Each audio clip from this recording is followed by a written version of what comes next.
23 years ago, 3 boys in a mountain town in Tennessee vanished during a short outing before dusk, disappearing without a trace, leaving their families shattered and the local community plunged into unresolved grief. Authorities at the time focused suspicion on the only adult seen with the boys that day, but with no bodies, no physical evidence, and too few leads to pursue, the investigation eventually stalled. However, through all those years, the boys' loved ones never gave up hope, clinging to the slim possibility that the truth was still somewhere in the mountains and that the case had never been fully examined. Then one day, when a natural event exposed an area that had been buried for decades, investigators discovered a crucial detail that everyone had overlooked, a detail that could change the entire case and shock everyone involved in a way no one could have imagined. Before diving into this shocking story, let us know where you're watching from.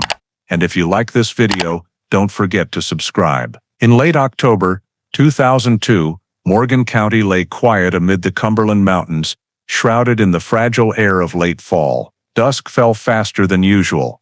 The Appalachian light spread in pale golden bands across the hillsides, then slowly faded as the chill began to creep into the woods. The small town at the foot of the mountains maintained its familiar rhythm, the sound of pickup trucks returning after work, the scent of wood smoke drifting from backyards, and the dirt road heading north, gradually sinking into darkness. In that setting, 3 boys, 12-year-old Eli Parker, 11-year-old Noah Bennett, and 13-year-old Jacob Walker, appeared on the trail behind the neighborhood, walking and talking quietly enough that their voices faded into the sparse woods. All 3 were heading toward Brushy Mountain Mine Hash 3, an abandoned mine that adults in the area often warned to stay away from. No one knows exactly why the group left home at that time. They were only seen crossing the edge of the woods as the sun was about to touch the mountaintop. The last witness to see the group was Caleb Rowan, a volunteer firefighter on his way home from the local fire station. He stopped his vehicle when he spotted the 3 kids heading deep into the trail, only managing to note their direction and the fading daylight before continuing to drive into town. From that moment, no one saw Eli, Noah, or Jacob again. Dusk passed quickly, and when night fully descended, the silence began to unsettle the adults. The families went from house to house asking questions, checking backyards, empty lots by the road, even walking along the ditch behind the neighborhood, all to no avail. After nearly an hour of searching nearby on their own, anxiety grew. Calls to friends, relatives, and neighbors yielded no additional information. When the search radius was expanded a few hundred meters into the trail, but still turned up nothing, the tension exceeded the point of waiting. Finally, the families decided to call 911 to report that the 3 children had gone missing. The 911 call was routed to the Morgan County Dispatch Center around nearly 8 o'clock in the evening, when the town's atmosphere had fully sunk into darkness and the temperature was dropping rapidly with the characteristic mountain chill. The dispatcher recorded the report of 3 juveniles not returning after late afternoon. While asking the caller to provide basic details, the last time the family saw their child, the direction the kids might have gone, and whether they had a habit of leaving the neighborhood in the afternoon. Recognizing the urgency, dispatch immediately forwarded the information to the sheriff's office in Wartburg.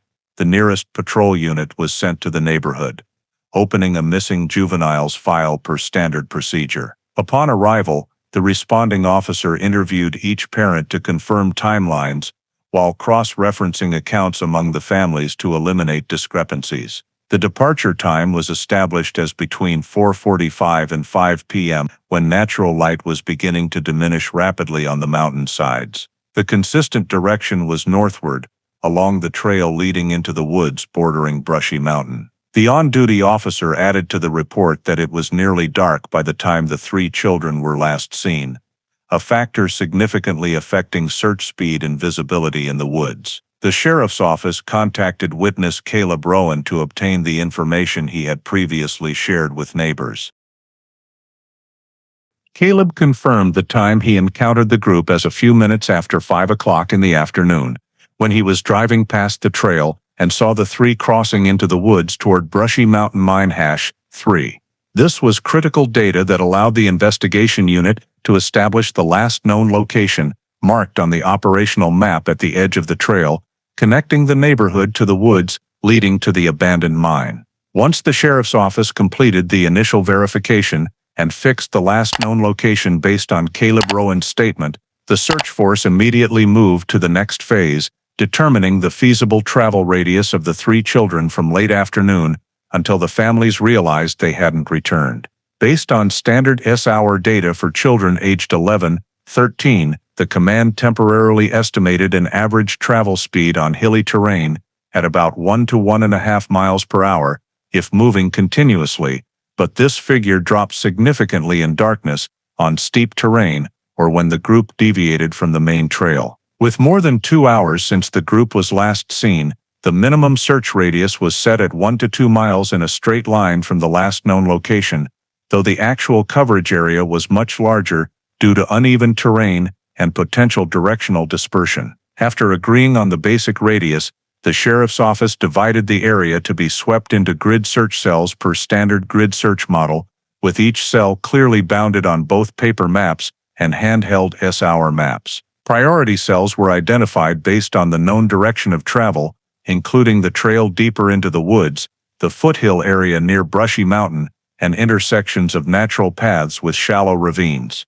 Each cell was assigned to a team of 2 to 3 people, responsible for sweeping the entire assigned area from the outer edge inward, using flashlight beams to check the forest floor, low bushes, rock piles, and ground depressions. Areas with difficult terrain were assigned to ATV teams to shorten access time and expand the search range before full darkness. As deployment began, foot search teams followed each route on the map, marking cleared positions with reflective signals or colored tape to avoid overlap and maintain reasonable manpower allocation. ATV teams focused on sweeping wider openings like old forestry trails, clearings between hillsides, and flat areas often overlooked by foot teams due to distance. In each area, search personnel performed standard checks, including observing soil disturbance, crushed leaves, flattened grass, fresh footprints, or any signs indicating the children's presence in the past few hours. However,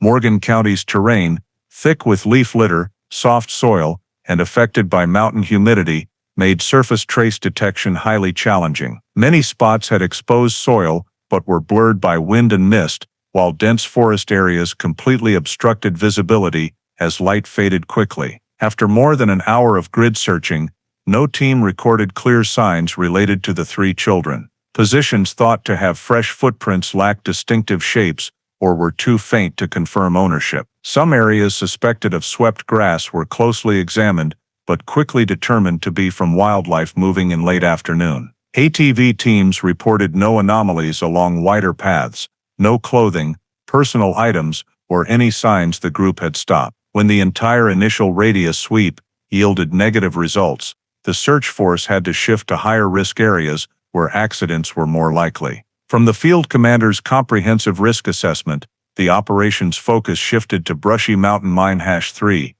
an abandoned mine deep in the Cumberland Range, inactive for decades. The sheriff's office requested Morgan County Archives to provide all stored mine maps, including geological drawings and tunnel diagrams handed over by the former mining company, before withdrawing from the area. Many maps were faded, with scattered notes and inconsistent depth and branch counts, but they still allowed a general overview of the mine's main structure. A central entrance extending deep into the mountain and multiple side branches following ancient rock layers. After gathering usable maps, the search team proceeded to re-identify old entrance locations. Field observations showed at least 5 former access points.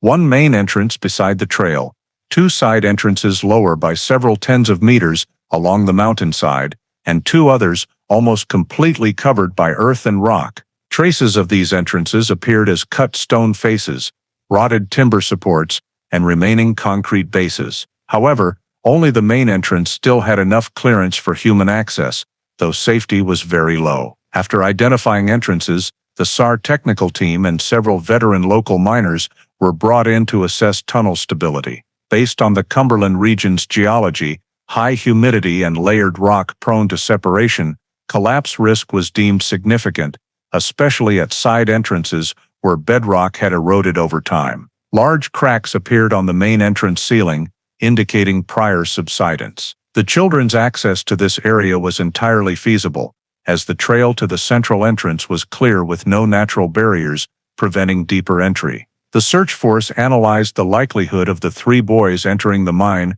based on multiple factors: the last known location on the direct access to the mine, the departure time coinciding with typical exploration hours for local kids, and the mine's reputation among generations of town children despite adult warnings. The curiosity-driven approach to the entrance was rated very high, especially without adult supervision. From available data, the search team agreed that Brushy Mountain Mine #3 must be placed on the special priority list. The subsequent risk assessment indicated that, despite dangers, the mine needed checking because the children's disappearance in a short time without external forest traces suggested they had left the surface and entered the mountain. When Brushy Mountain Mine #3 was identified as the highest risk area, the search force shifted to re-examining the last witness's statement, Caleb Rowan, to verify accuracy of time and position observed, as this was the only data directly linking the group's direction to the mine. First, investigators cross-referenced Caleb's sighting position with topographic maps. The point he described was on the trail segment about more than 400 meters aerial distance from the mine's main entrance, and lower by about 10 meters in elevation, consistent with a natural walking route straight north. This position was exactly where the forest edge split into 2 branches, one continuing deeper into woods and one skirting the rock slope toward the mine, increasing the likelihood the group chose the mine direction. The next factor was timing. Caleb stated he encountered the 3 children a few minutes after 5 p.m.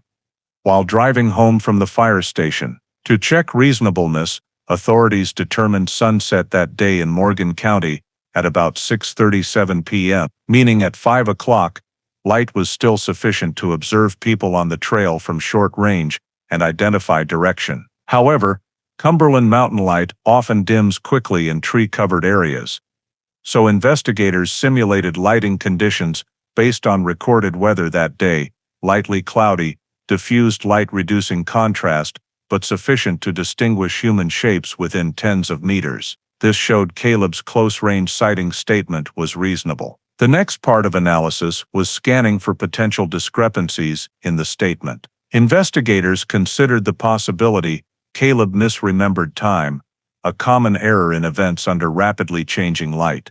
They cross-checked his stated departure from the fire station with the duty log that day and confirmed relative accuracy. Though with a 3 to 5 minute margin, this error was within acceptable range and did not significantly affect determining the group's remaining outdoor travel time. Next, potential confusion about the group's direction was examined. Caleb described the 3 turning onto a small trail, deeper into the woods northward, matching the route to Brushy Mountain Mine #3. The investigation team surveyed the area from Caleb's possible viewing position when stopped and confirmed that in the dim afternoon light, other forks were farther or obscured by trees, making misidentification of direction quite low. Finally, authorities evaluated statement reliability based on 3 criteria: internal consistency, environmental data fit, and reasonableness for an incidental witness. The conclusion was that Caleb's statement matched field data, aligned with objective timelines, and showed no signs of deliberate concealment. This verification strengthened the assumption that the group had indeed headed toward the mine. Immediately after completing the witness analysis step and identifying Brushy Mountain Mine #3 as the point most likely directly related to the final direction of movement of the 3 children, the search team deployed a plan to approach the main entrance of the mine for an initial inspection. This entrance was located in a depression between 2 rock slopes, with the old ground surface eroded but still wide enough for a small group to enter. When the search team arrived, flashlight beams reflected off moss-covered rock walls and rotted wooden supports, indicating severe structural deterioration. The first thing the team had to do was assess minimum safety to enter without immediate danger. After a preliminary evaluation, the group decided to proceed 150 to 200 meters, the temporary safety limit recommended by SAR technicians. Inside the mine, the air was cold and thick with moisture, reducing visibility under flashlight beams due to suspended water vapor. The main tunnel was fairly straight in the initial section, with a packed dirt floor mixed with rock fragments. The search team moved slowly, closely observing the ground for any signs of disturbance, such as dug-up soil, recently rolled rocks or shoe prints, but nothing stood out. At around 120 meters, the tunnel began to narrow, and from 150 meters onward, partial collapses appeared. Some sections of the ceiling had fallen, creating piles of rocks blocking the way, leaving only small gaps unsafe for rescue personnel to pass through. Rotted wooden supports leaned at angles, with several completely broken, indicating the area had experienced multiple settlements or vibrations. Technicians noted at least 3 consecutive collapse points within the final 30 meters of the permitted range, making deeper access impossible at this stage. The SR team marked each location with reflective paint for later analysis and carefully inspected the collapse edges for unusual clues. However, both on the ground surface and large boulders, there were no recent traces, no fresh soil, no recently displaced rocks, and no signs anyone had passed through after the tunnel began deteriorating. Throughout the entire 150, 200-meter permitted exploration range, the search team found no foreign objects, scratches, slide marks, or any signs of the 3 children's presence. From the entrance to the deepest collapse point within the temporary safety zone, everything indicated prolonged stillness over many years, with fine dust evenly covering rock surfaces and no disturbances clear enough to suggest human movement on the day the children went missing. As the team withdrew from the mine and compiled observations, the Phase 1 report concluded that the accessible area contained no direct traces related to the disappearance of Eli, Noah, or Jacob, while noting that the rest of the mine was beyond reach due to collapse risks exceeding safety thresholds at that time. When the initial access phase in Brushy Mountain Mine #3 yielded no signs, the search team was forced to expand the scope to the entire forested area surrounding the mountain base, where complex terrain, limited visibility, and numerous natural features could conceal traces. The goal of this phase was to determine whether the 3 children might have left the trail to venture deeper into the forest before dark, as well as check for possible accidents at hazardous points scattered along the mountain slopes. The first measure deployed was the use of scent-tracking dogs specialized in detecting human trails. 4 K9 teams were dispatched to Morgan County from neighboring counties, each consisting of 1 working dog and 2 handlers to control the search grid.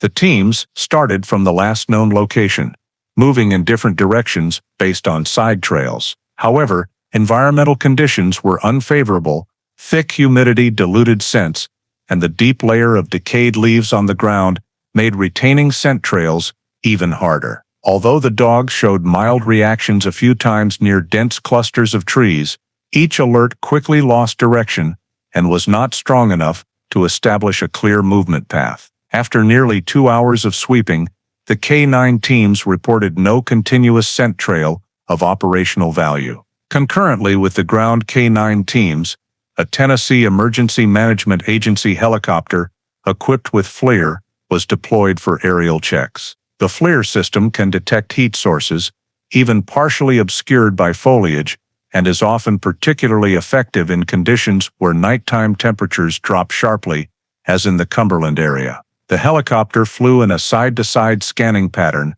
covering a wide area from the foothill to the western forest ravines of Brushy Mountain. Although the FLIR system operated stably and recorded multiple hotspots from animals, no heat signatures matched the size or pattern of a human group, especially children. The flight crew reported that even after lowering altitude and increasing scan density in areas with thinner canopy, results remained unchanged. The absence of heat signatures increased the likelihood that the children were no longer in open surface areas, forcing ground teams to expand searches to more specialized terrain features. One key area requiring thorough checking was the shallow ravines running parallel to the eastern slope of Brushy Mountain. These ravines averaged 2 to 4 meters deep, moderately wide but sufficient to completely obscure visibility from afar. Teams split into small groups, using safety ropes to descend to the bottoms, inspecting the ground, rock walls, and piled decayed leaves. There were no signs of recent soil or rock disturbance, nor any foreign objects found. At several points, search teams encountered small streams flowing down from above, carrying dry branches and forest leaves, but all were old, showing no new signs related to the children's presence. In addition to the ravines, search teams checked natural sinkholes formed by eroded limestone structures. These pits typically ranged from 1 to 2 meters deep.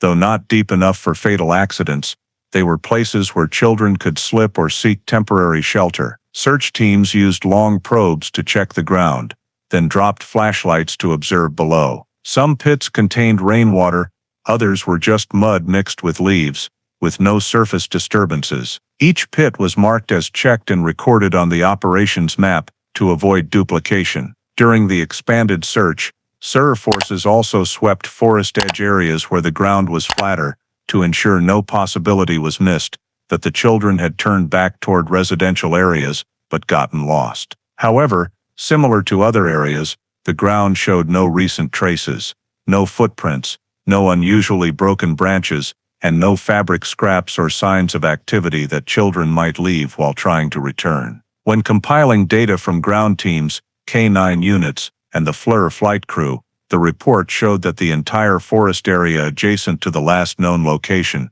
provided no specific clues about the next direction of movement for Eli, Noah, or Jacob. This forced command to reconsider the search scope and consider the possibility that the 3 children had left the forest in a less likely direction or entered an area not yet identified in the initial phase. Based on all data collected from the initial search phase, SAR Command shifted to reconstructing the timeline of the 3 children's movement to determine the likelihood they reached Brushy Mountain Mine #3 before full darkness.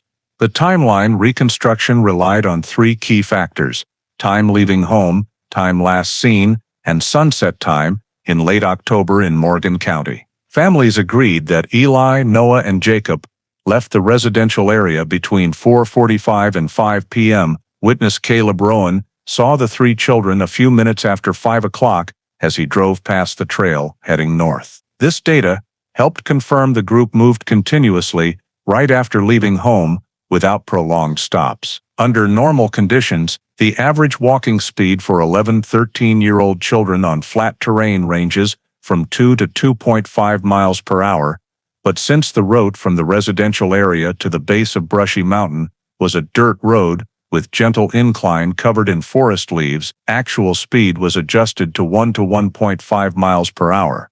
This allowed estimation that within 15 minutes of leaving home, the children could have passed the residential edge and entered the sparse forest leading to the main trail. From there, the search team created a movement simulation model by specific time markers combined with natural light data. The day the children went missing had a recorded sunset around 6:37 p.m., but due to forested mountainous terrain obstruction, usable light likely diminished noticeably after 6 o'clock. Thus, if the children continued north at average speed, they almost certainly ventured deep into the forest before light began fading. The investigation team used topographic maps to identify likely routes the children chose. The primary one was the main trail, where Caleb saw them turn. Secondary were side trails veering west, but not aligning with the mine direction. Thus, the timeline reconstruction model indicated the children most likely followed the main trail,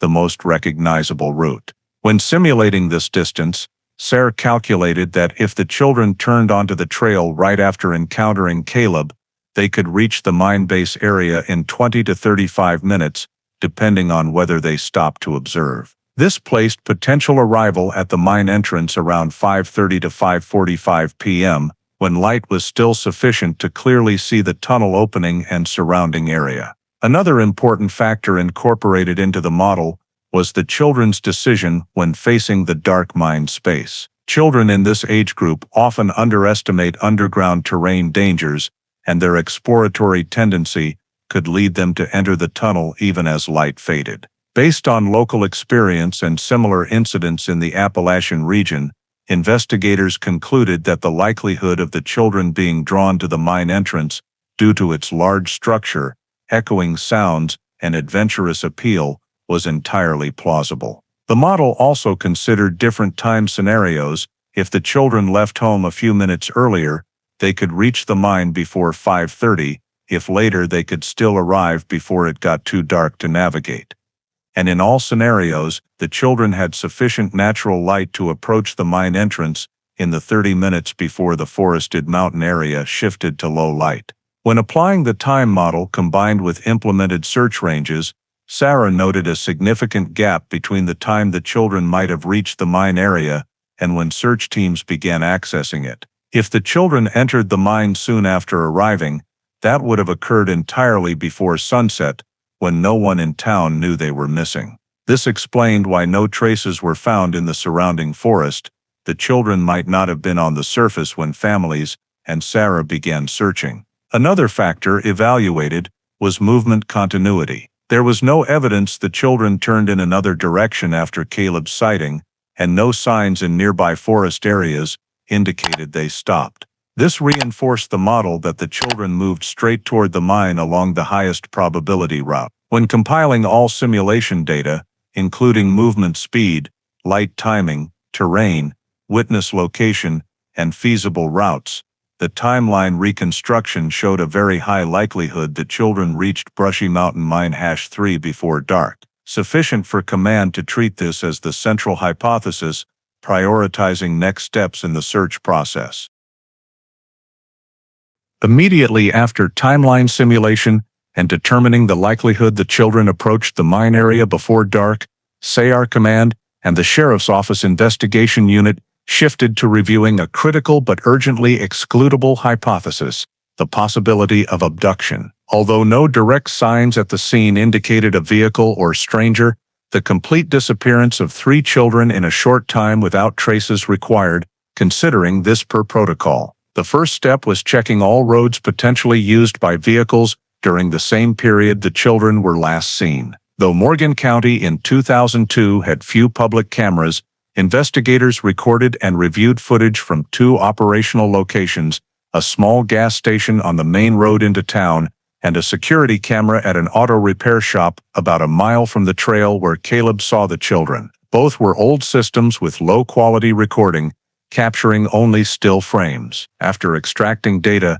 investigators confirmed no unfamiliar vehicles stopped or turned toward the Brushy Mountain Forest between 4:30 and 6 p.m. Vehicles appearing in frames were all locally owned, pickups of workers leaving the old mine, residents' vehicles for errands, and a few passing through town without stopping. No vehicle showed suspicious behavior like stopping mid-road, turning onto the trail, or sudden U-turns, often considered red flags in abduction risk assessment. Investigators expanded checks to smaller roads, including the western dirt path to a small lake and the side road connecting to the highway. Nearby residents were quickly asked if they heard unusual vehicle sounds during that time.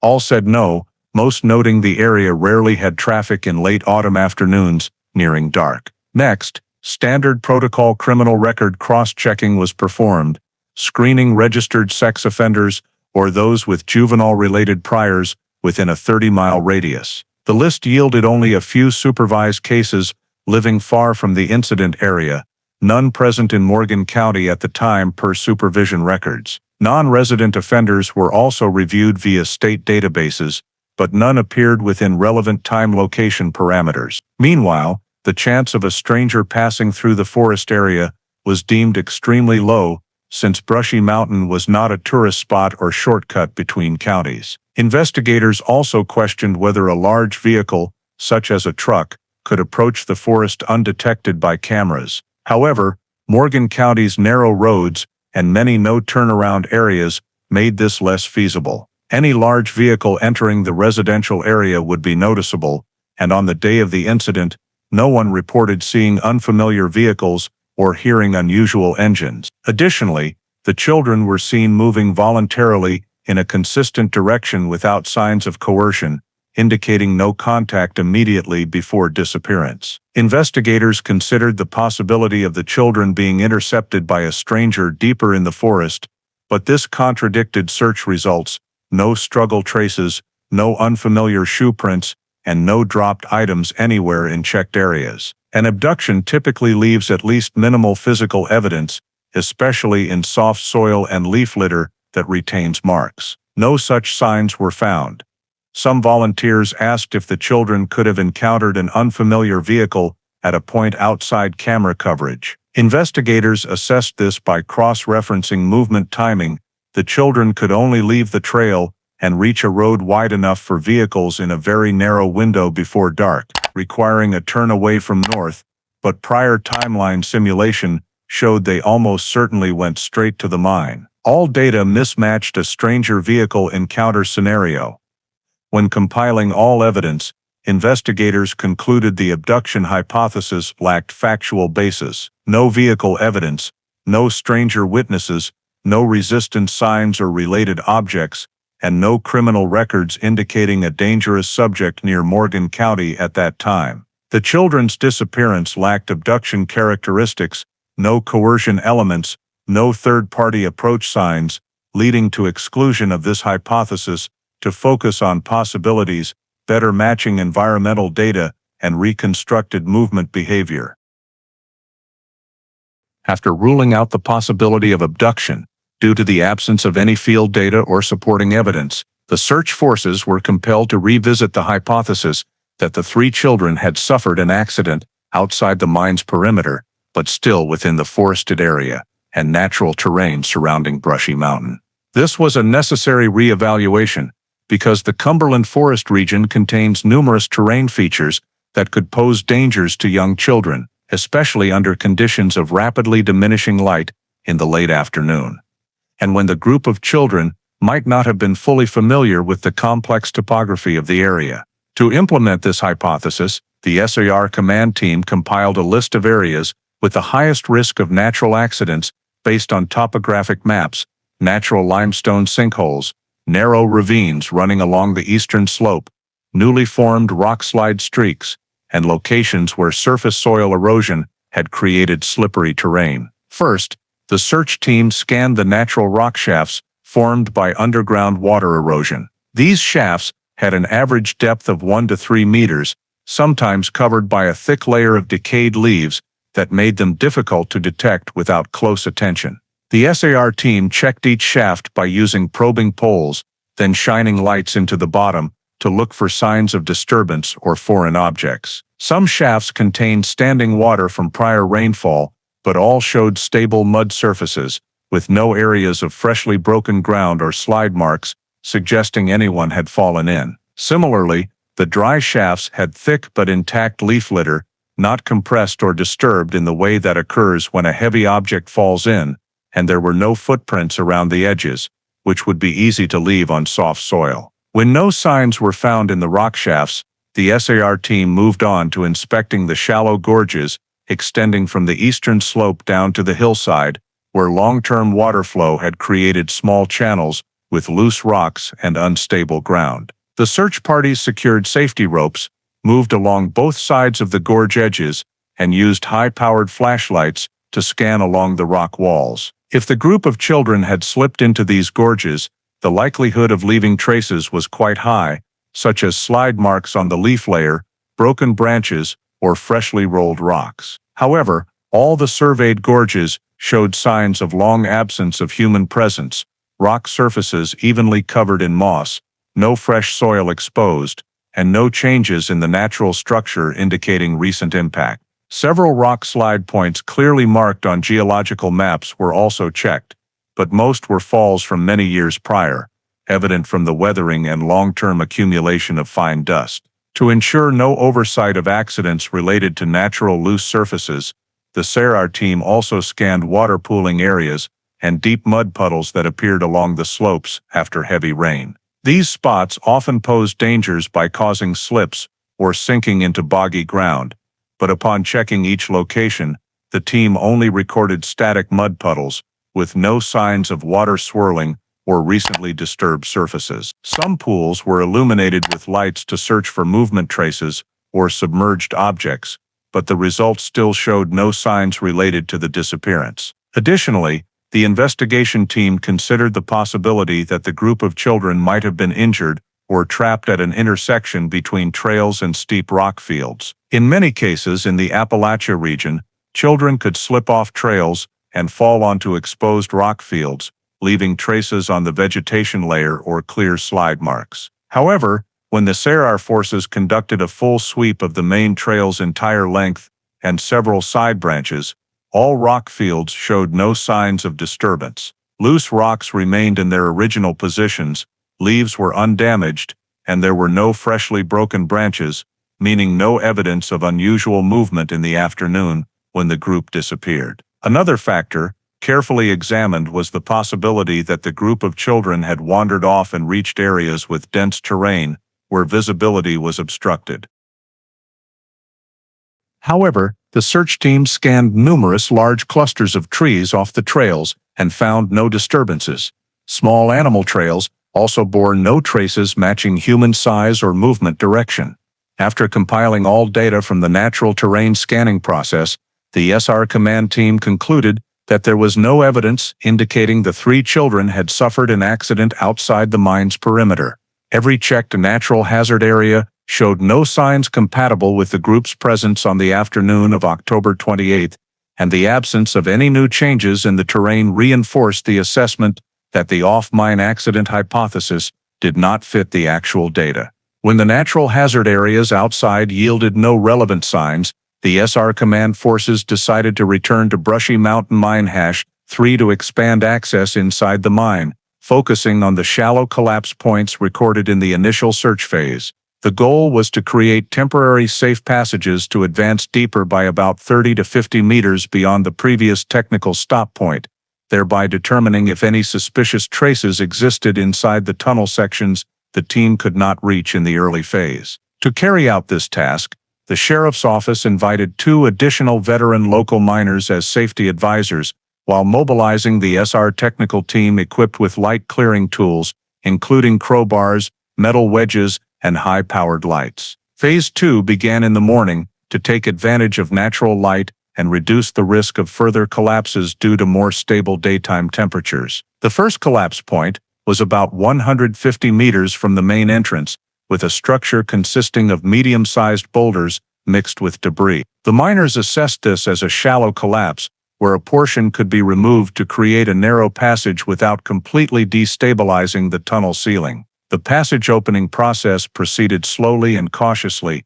Each boulder was checked for tension, then the technical team used metal wedges to shift it slightly to avoid transmitting force to other load-bearing points. A layer of decayed soil underneath indicated the tunnel collapse had occurred long ago, and when opened, it produced no cracking sounds, suggesting the area was relatively stable for continuing a short distance further. When the opening was wide enough for one person to squeeze through, the SR team advanced in pairs, one person leading to observe the follow-up recording and maintaining radio contact with the outside team. The air deeper inside was noticeably colder, and fine dust increased significantly, limiting visibility despite continuous scanning with high-powered lights along the tunnel walls. The tunnel section, extending about 20 meters beyond the shallow collapse, had a flatter floor, indicating this area was once a main passageway when the mine was operational. However, signs of deterioration became increasingly evident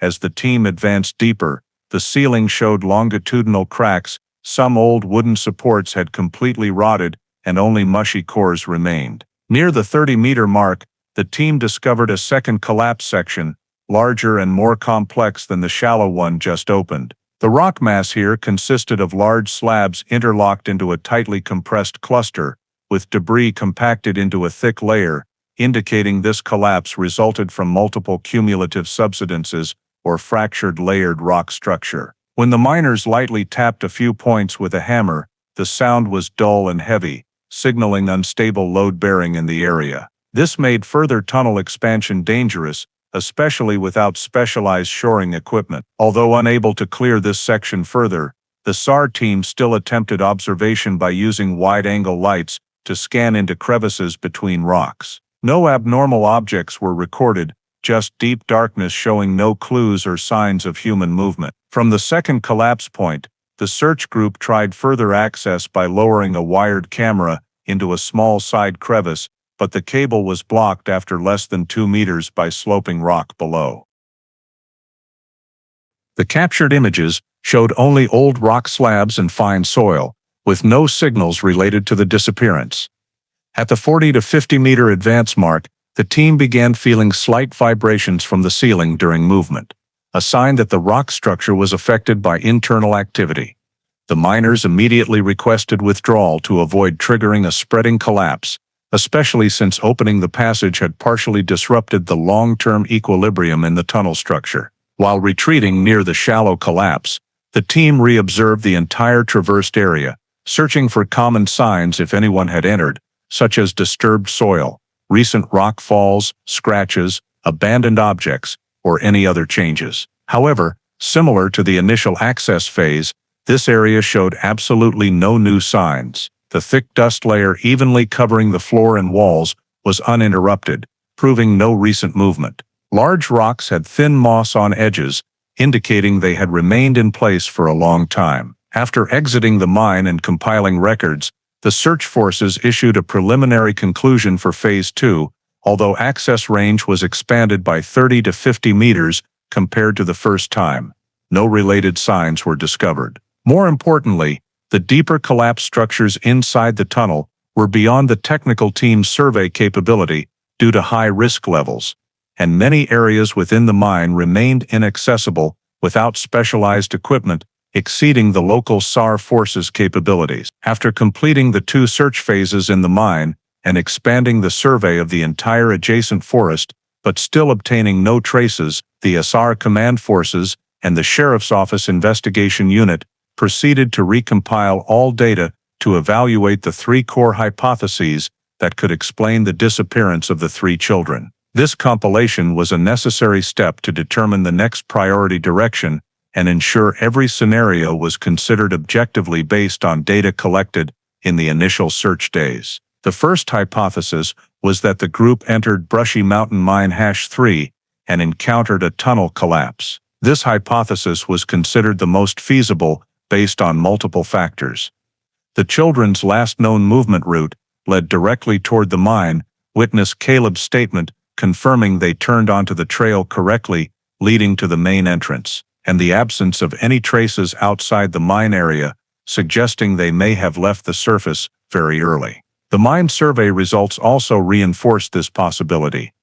Many deep collapse points in the tunnel were completely inaccessible with standard equipment, and the deterioration level of side passages indicated long-term collapsed areas could have engulfed any paths leading deeper. If the group ventured too far into the mine before realizing the danger, even a single weak ceiling section collapsing would be enough to block the exit and create a situation where they were trapped unknown to anyone. However, the disadvantage of this hypothesis was that the search team found no new signs within accessible range, such as freshly disturbed soil, slide marks, or rocks fallen near the disappearance time. Nevertheless, this did not rule out the possibility of the children being deeper, beyond the collapses the SAR team could not survey. Therefore, the entered mine and encountered collapse hypothesis was rated with the highest probability, but still needed more direct evidence for confirmation. The second hypothesis was that the group wandered off and suffered an accident outside the mine area. This is a scenario often considered in mountain region disappearances, especially when children might leave trails or attempt shortcuts. However, field data strongly contradicted this hypothesis. The SR team had checked all natural hazard points, rock shafts, shallow gorges, rock slide terrain, and low-lying areas after rain, but no recent disturbances were found. An accident, like slipping, falling into a crevice, or dropping into a natural hole, typically leaves scratches on the soil surface, broken branches, or sink marks, which are easily detectable in the moist, soft Cumberland forest environment. Moreover, Search dogs did not identify any continuous scent trails leading to any of those areas, and FLIR helicopters detected no heat signatures matching humans. If the group suffered an accident outside the mine, there was a high likelihood that at least one of the three would be within FLIR thermal range or leave surface traces, but no data supported this. Additionally, timeline simulation showed the group almost certainly moved along a unified route without dispersing far from the mine-leading trail, making the off-mine accident hypothesis rated with the lowest probability among the three. The third hypothesis involved intervention by others, meaning the possibility that the group encountered someone or was affected by a human factor in the forest area. However, data collected during the search phase did not prove any such interaction. There were no witnesses reporting strangers, no unfamiliar vehicles near the trail in the relevant time frame, no signs of struggle or dropped objects typically present in human intervention cases. Criminal records within a 30-mile radius also showed no presence of dangerous individuals in the area on the incident day. If this hypothesis occurred, it would require a chain of events absent from any collected data, and thus its probability was rated lower than the collapse hypothesis, but higher than the off-mine accident, mainly because it could not be completely ruled out without verified information from deep inside the mine. When compiling all three hypotheses, the SR command forces provided probability assessments based on compatibility between field data and simulated movement behavior. The hypothesis of entering the mine and encountering collapse ranked highest, as it fit the movement route, environment, and sudden loss of trace. The hypothesis of human intervention was lower, but still had information gaps that could not be refuted, while the off-mine accident hypothesis was rated with the lowest probability due to complete lack of related traces. During the multi-day search process, alongside the main hypotheses analyzed based on field data, the SR forces and sheriff's office had to handle a considerable amount of noise data and misleading information scattered from the local community and participating volunteers. These factors, though lacking real investigative value, still required command forces to verify to ensure no possibilities were overlooked, while consuming significant time and resources. The first type of noise was false tips, information from residents believing they had seen the three children at various locations in town or on side roads. One resident living on the southern edge of Morgan County claimed to have seen three small figures running across an open lot near their home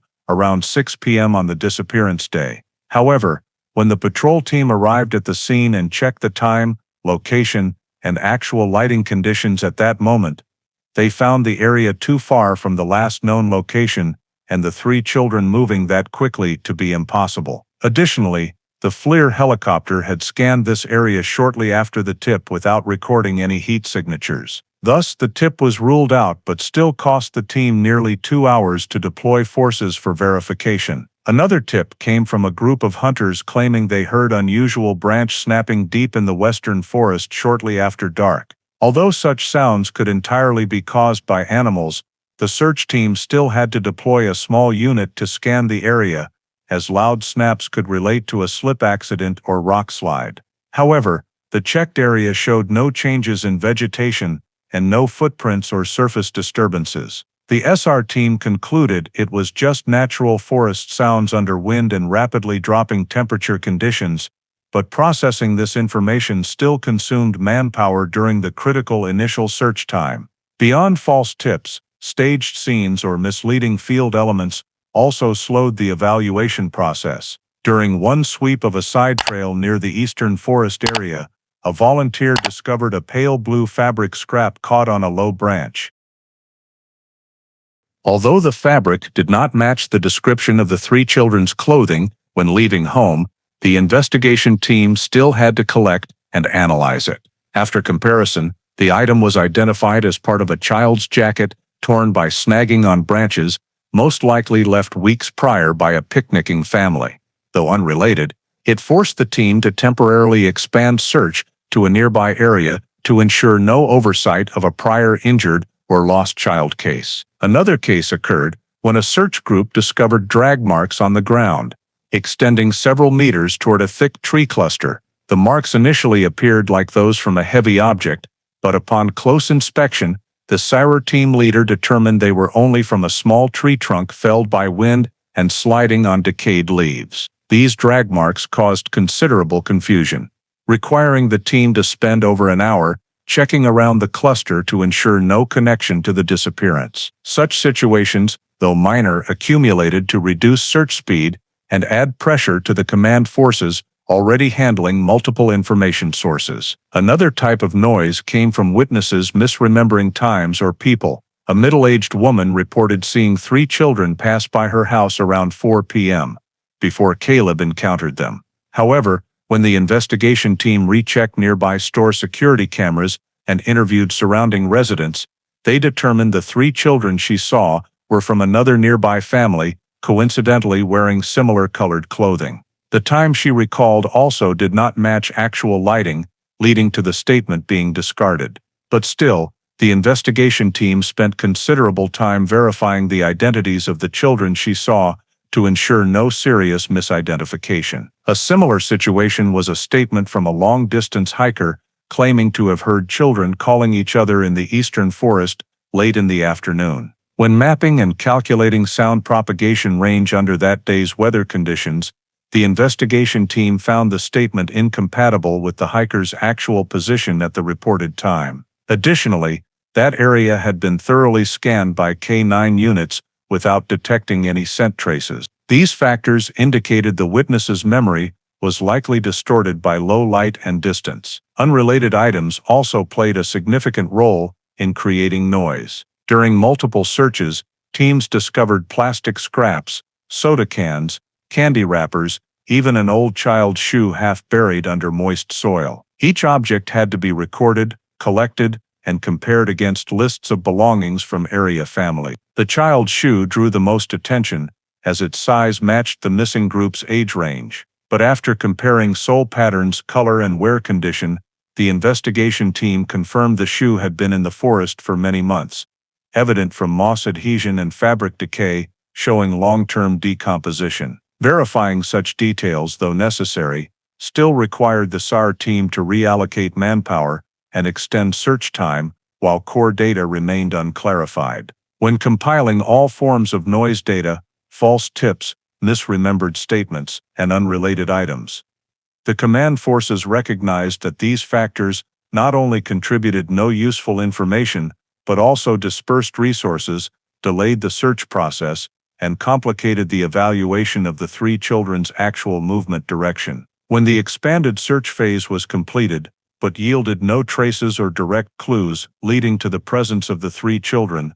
the SR command, in coordination with the sheriff's office, prepared a final comprehensive report to systematize all the areas that had been surveyed and to identify those regions that could not be accessed with the available vehicles or personnel. This report was a necessary step to confirm that all feasible efforts had been properly implemented and to acknowledge the scope of the situation the teams had faced during the multi-day continuous search.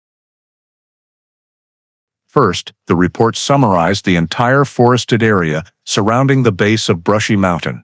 From the last known location, the SAR teams had expanded the search in every possible direction, sweeping all major and minor trails, thoroughly checking all areas suspected of potential accidents, such as rock wells, shallow ravines, steep rock fields, and natural pits formed by prolonged rain. Positions with rugged terrain or signs of erosion were carefully inspected using safety ropes, high-powered lights, and ground illuminating equipment. There was no open area within a reasonable range of the children's likely travel route that the search teams had not reached. The K9 teams were also deployed along the entire main trail and side branches, but they did not detect any continuous scent trail leading out of the area, indicating no signs that the 3 children had continued moving beyond the mine after the time they were last seen. Next, the report analyzed the deep forest areas beyond immediate access limits.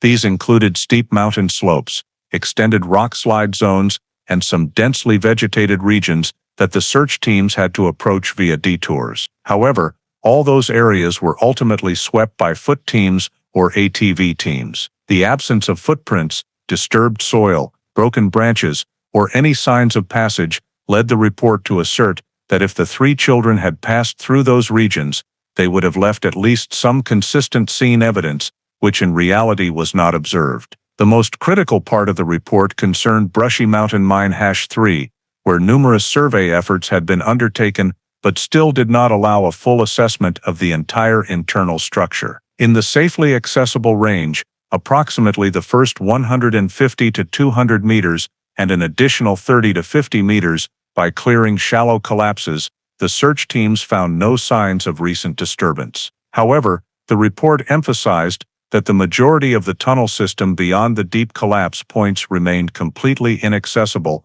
with available equipment. These inaccessible areas were described based on field observations and the experience of miners: large cracks in the ceiling, capable of causing collapse at any moment, unstable layered rock structures, side passages showing signs of complete burial due to long-term subsidence, and the absence of functional wooden supports, making deeper entry impossible without direct danger to the search personnel. The tunnel sections beyond the second collapse point could not even be observed with wired cameras due to complete blockage, leading the report to conclude that most of the internal mine structure was currently in a sealed collapse state, with no safe entry or exit. In addition to the tunnels, the report also reassessed the area around the main entrance. The search teams swept the entire rocky slope outside, the forested areas adjacent to the entrance, and the ground patches where traces might appear if someone had entered the mine near the time of the disappearance. However, the surface showed no disturbances consistent with the time the group of children went missing. This led the report to emphasize that if the children had entered the mine, they did so before dark and may have gone deep into areas that the teams could not access during both search phases. The final synthesis section of the report clearly outlined the limitations faced by the SAR teams. Many areas within the mine tunnel system remained beyond survey capability. Deeper access options required specialized equipment and personnel that the local team did not have, and further expansion attempts risked triggering widespread collapses, endangering the lives of participants. This led to the conclusion that the mine system contained a large volume of space that could not be verified, creating a significant data blank in evaluating the disappearance of the 3 children. When the final search phase report was completed, and all data from the forest, trails, base areas, and 2 approaches to Brushy Mountain Mine #3 provided no actual evidence of the 3 children's presence, the SAR Command and Sheriff's Office faced a key question: whether continuing to expand the search deep into the mine was still feasible. And more importantly, whether the level of risk the rescue teams would have to accept was proportionate to what might be gained. The continued risk assessment was based on 3 groups of factors: the mine's structural condition, practical accessibility, and direct danger to participating personnel. Regarding structure, veteran miners confirmed that the deep collapse points beyond the surveyed areas were not just the result of scattered subsidences, but signs of overall weakening throughout the tunnel system. Large cracks extended along the ceiling. Many wooden supports had completely rotted, and the characteristic layered rock of the Cumberland area posed a risk of delamination at any time. When tested with sound, many points produced heavy and sharp echoes, indicating the ceiling was under load and likely to collapse further, especially if impacted by loud noises or vibrations from team movement. Regarding accessibility, the report noted that since all side passages had been sealed for years and only the main entrance remained, any deeper approaches would have to pass through the second collapse point, an area experts deemed prohibited access due to the risk of chain reaction collapse even without direct force. There was no gap wide or stable enough to insert towed survey equipment or simple robots deeper, and creating a new passage would require large-scale rock clearance, completely beyond the local search team's capacity. Additionally, using heavy equipment or vibrating machinery could trigger widespread collapses,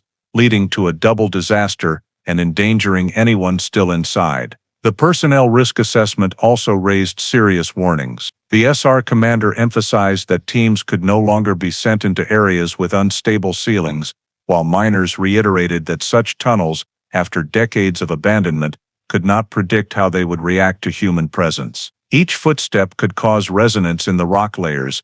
Each touch to a rotted support could disrupt the already fragile balance. Combining these three-factor groups, the risk evaluation panel concluded that continuing to expand the search deep into the mine was no longer safe, and in many similar cases, other local SR forces had also halted searches when the danger exceeded acceptable thresholds. The official decision to stop deep mine searching was made at the end of the sixth search day, following a meeting between the SR commander, sheriff's office representatives, advisory miners, and the technical team. The minutes clearly stated that although the hypothesis, the children entered the mine and became trapped beyond deep collapse points, remained the highest probability one, the current teams lacked the ability to access areas beyond safety limits without risking participants' lives. The decision also noted that the inaccessible areas within the mine constituted a large proportion of the tunnel system and could not be evaluated with visual inspection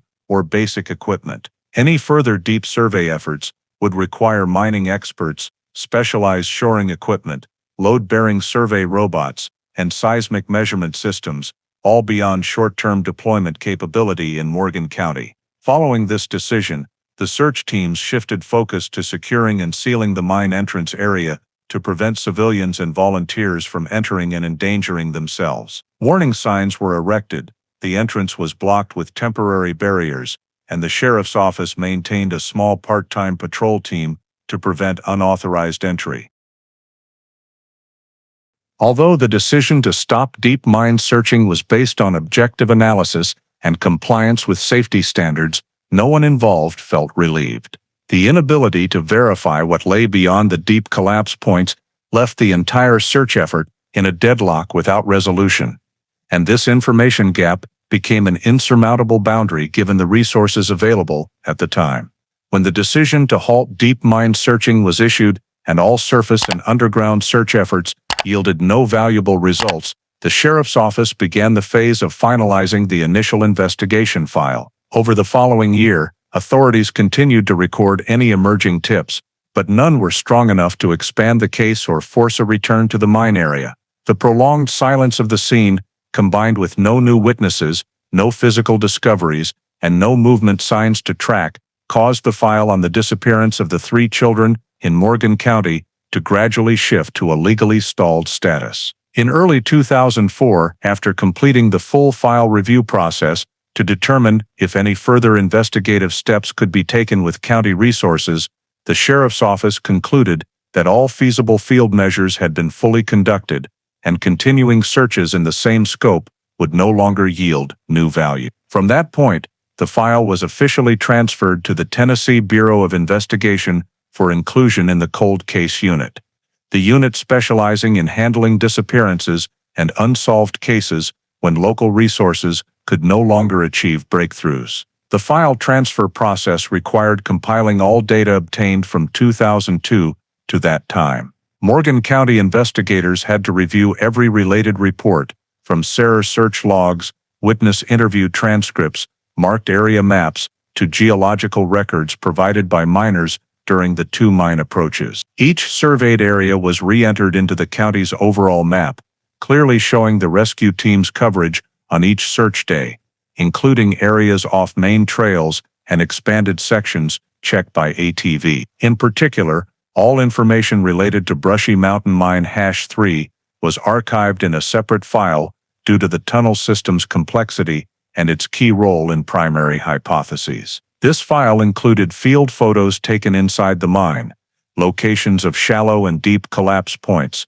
composite tunnel maps pieced together from old drawings, and miners' assessments of each section's stability. The goal was to ensure all mine-related information was preserved intact for future analysis if new technology or resources became available. The TBI Cold Case Unit received the file with requirements for long-term preservation under state standards, including document digitization, image classification, and indexing to ensure future retrievability. During review, TBI investigators noted that the Morgan County file was comprehensive and well organized, particularly in describing search scope and mine-related safety limitations. However, they also pointed out that due to technical constraints from 2002-2004, many critical areas remained unsurveyed, creating irremediable data gaps if relying solely on local field capabilities. Transferring the file to the cold case unit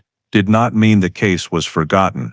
On the contrary, it ensured all data was stored in an environment that could be reactivated at any time with new technology or additional information. Per TBI regulations, such cases are periodically reviewed to detect whether advancements in image analysis, geology, DNA, or underground search techniques might open new opportunities. All maps, search notes, risk analysis reports, witness information, and environmental factors were stored in their original state, avoiding edits to maintain the objectivity of the source file. After transfer, Morgan County also handed over all physical evidence collected during the search, none directly related to ensure data integrity. They also prepared a primary investigation closure report, clearly stating the reasons for classifying the case as cold. No traces, no new witnesses, no physical evidence, no access to the most suspected area. By the end of 2004, the file on the disappearance of the 3 children was officially marked in the TBI system as unresolved, limited physical evidence, restricted access zone, emphasizing that the case's core lay in a space that search teams at the time could not enter. With all documents transferred, Morgan County ended its active investigation phase, leaving the case in the hands of the state's specialized unit, with the hope that one day, when technology and conditions allow, the truth about what lies beyond the deep collapse points in Brushy Mountain Mine Hash 3 might have a chance to be revealed. In early March 2018, nearly 16 years after the missing persons case file was transferred to the TBI cold case unit, Morgan County experienced a series of prolonged heavy rains, causing the area at the base of Brushy Mountain and the surrounding forested region to become saturated with water. The relentless rainfall caused the soil and rock to swell and separate, and long stable slopes began to show signs of subsidence and small cracks. The geology of the Cumberland region is soft in the surface layers and highly prone to erosion, especially in areas with a history of mining, which significantly increased the risk of landslides after extended periods of rain. The trail system leading toward Brushy Mountain Mine Hash 3 was also directly affected, with thin mud flowing over the ground and large rocks falling from the slopes above. On the 5th consecutive day of rain, a team of forest road maintenance technicians from the Tennessee Department of Forestry was dispatched to assess safety conditions on the heavily used trails, particularly around Brushy Mountain, which had been listed as sensitive terrain in an old sheriff's office report. As the team approached the northeastern slope of the mine area, they noticed a significant amount of earth and rock had slid down the hillside, creating a new void where there had previously been a solid rock face. The landslide scar was over 10 meters long, about 3 meters wide, and extended nearly to the base of the trail, carrying with it the topsoil and numerous large boulders. While surveying the stability of the remaining rock face, one technician spotted a dark opening at the lower part of the slide,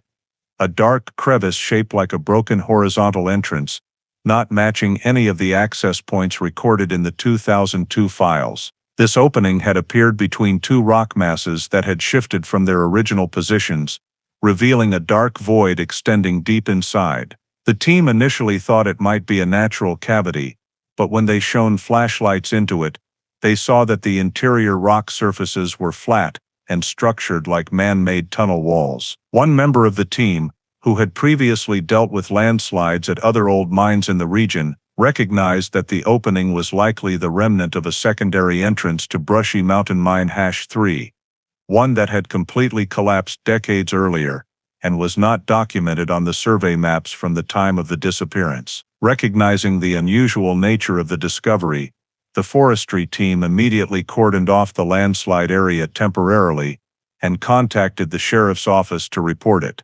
The sheriff's office promptly sent a small team to verify the scene, as any changes related to mine structures had to be carefully examined. especially since Brushy Mountain Mine #3 had been central to an unsolved disappearance case. When the sheriff's office team arrived, they conducted an initial scene documentation: the size and depth of the slide, the condition of the surface soil, the positions of newly fallen rocks, and especially the shape of the opening that had appeared in the rock face. High-powered lights were used to illuminate the interior, and although the light could not penetrate more than a few meters, the team observed that the inner rock surfaces were not rough like a natural cave, but showed signs of human intervention: flat cuts along layers and walls that were more perpendicular than natural fissures. This strengthened the initial assessment that it was a buried secondary entrance. The entrance structure appeared to slope downward, wide enough for a person to crawl through, though still partially blocked by earth and rock. It may have existed before the mine closed, but been sealed by a collapse or long-term landslide. Any change that exposed previously unsurveyed parts of the mine could impact the 2002 disappearance case file, prompting the sheriff's office to immediately report the discovery to the TBI for coordination. Until additional experts arrived for evaluation, the area had to be fully sealed off to prevent danger to the public and preserve the integrity of the scene. The sheriff's office established a temporary perimeter with portable barricades and marking tape, while instructing the forestry technicians not to approach the opening further until ordered. They blocked all trails leading to the area with "Do Not Enter," "Geological Hazard" warning signs, and stationed 2 officers on site to ensure no unauthorized entry. The reason was that secondary landslides could occur at any time. The remaining soil above was still saturated and prone to further collapse with even minor vibration. The sheriff's office rapid response team conducted initial measurements to determine the depth of the opening, but did not perform any clearing or widening actions, as that could trigger additional collapse. The preliminary report noted that the observable depth within the range of the lights was only the initial part of the entrance.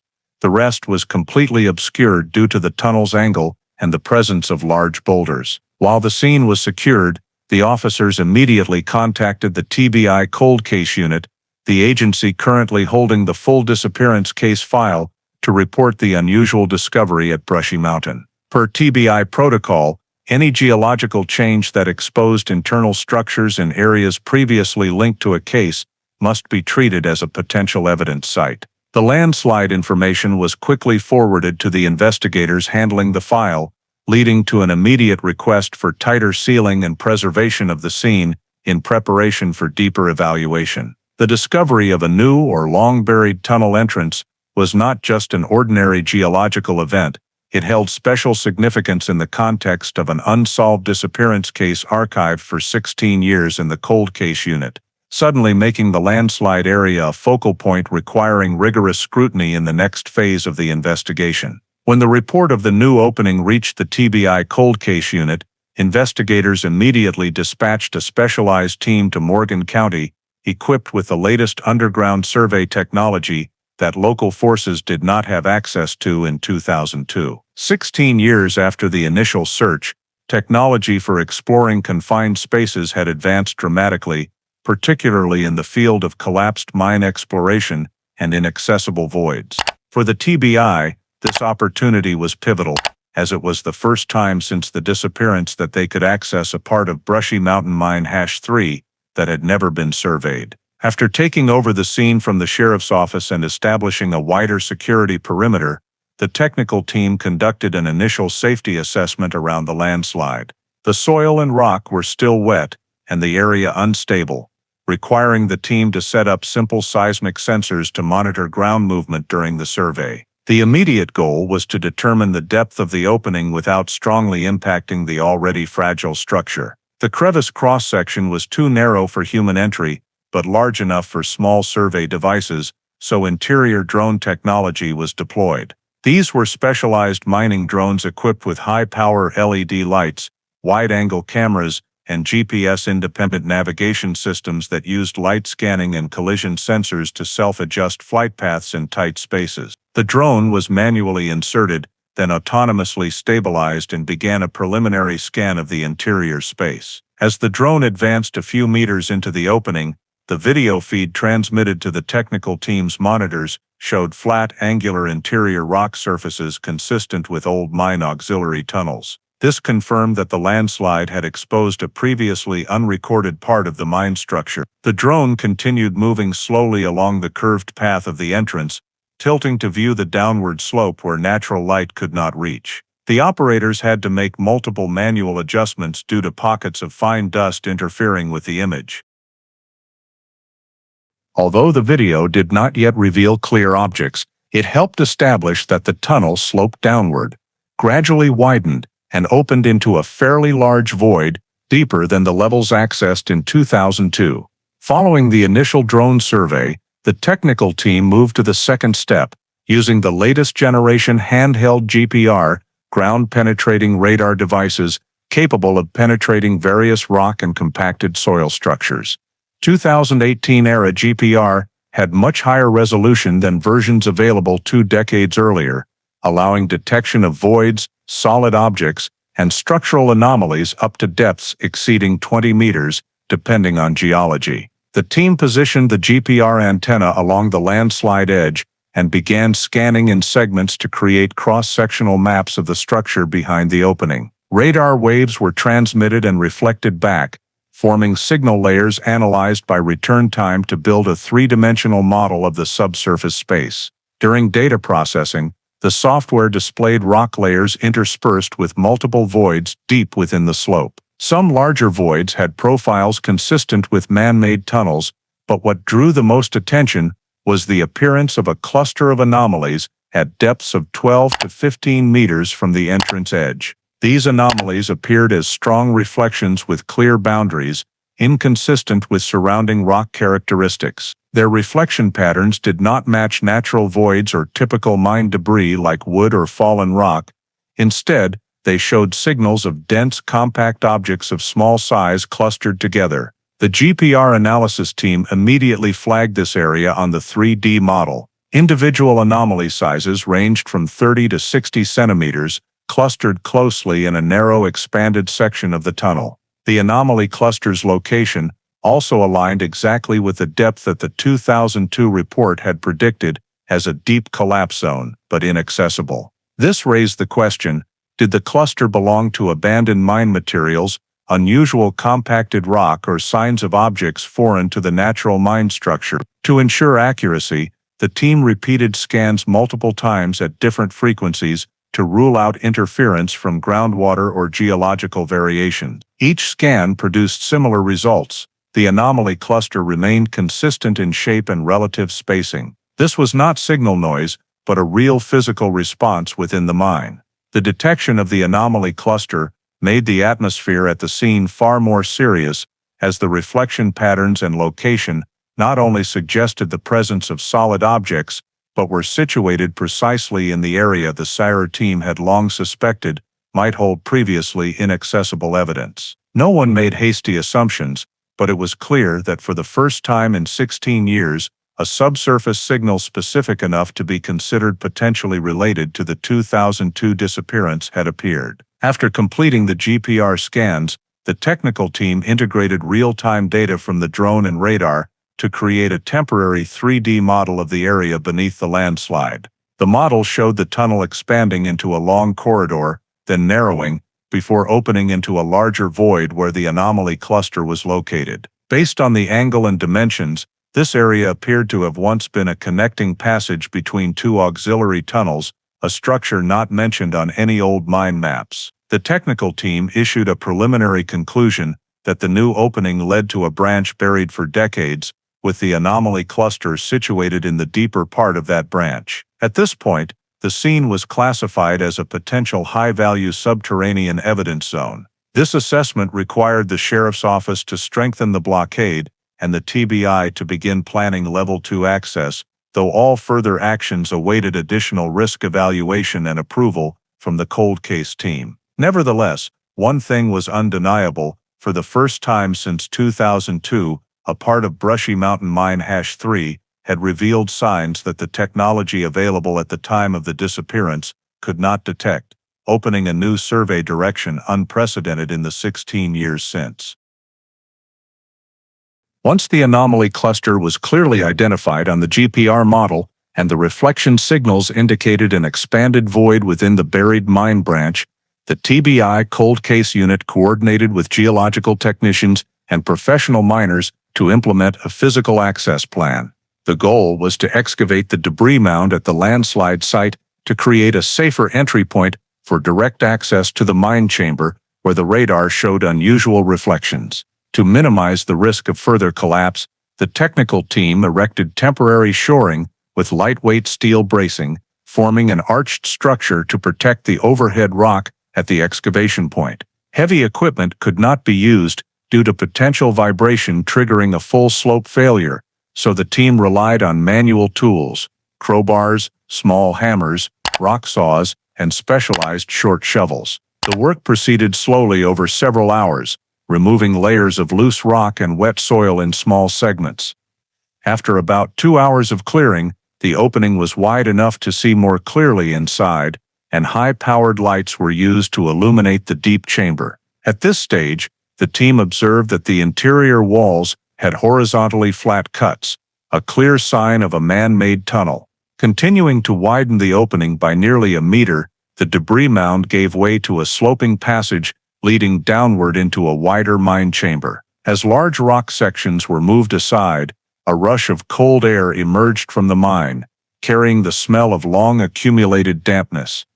One miner leaned in with a light close to the void surface and suddenly spotted a gray object blended into the earth and rock. Upon closer inspection, its shape became clear, a long, thin bone segment consistent in size with the forearm bone of an adolescent. This discovery caused the technical team to immediately halt all excavation and report directly to the waiting TBI investigators in the secured area. Everyone maintained the scene as is, and the TBI activated the protocol for handling subterranean remains, which requires the presence of forensic experts and specialized equipment before any objects are moved.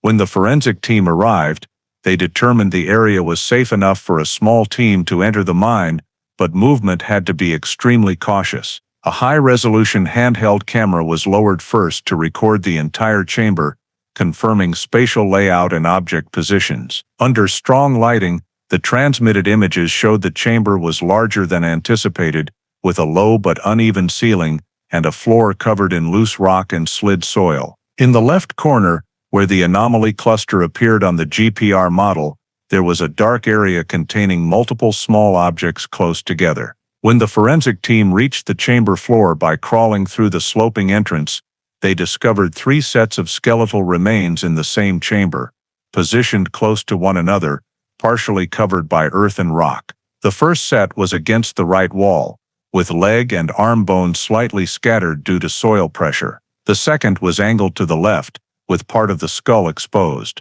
The third was lower, nearly half buried by debris. All 3 were sized consistent with children aged 10 to 13, matching the ages of Eli Parker, Noah Bennett, and Jacob Walker. As small rock layers were carefully removed to expose the full skeletal structures, the forensic team noted that none of the remains showed signs of post-mortem movement. Slight overlapping of some bones indicated they were buried by a mine collapse rather than human intervention. Near the remains area, the survey team discovered a partially buried cylindrical object. When gently extracted, it was identified as the body of a heavily rusted metal flashlight, still retaining its shape. The glass lens was completely shattered, the battery cap dented, but the manufacturing features matched the type of flashlight children commonly carried in the early 2000s. About 1 meter away, the metal blade of a small shovel protruded from the debris. Although the wooden handle had almost completely decayed, the blade retained its shape and size consistent with tools children used for digging or exploring. These items, when collected and compared, perfectly matched family descriptions of objects the boys might have carried on the day they disappeared. During closer examination of the rock wall behind the anomaly cluster location, an unexpected detail emerged: a crude arrow scratched onto the rock surface with a dark substance. Though faded and dust-covered, the shape was clearly intentional, an arrow pointing downward toward the deeper slope of the mine. The forensic team noted that the mark was not caused by water, minerals, or natural abrasion.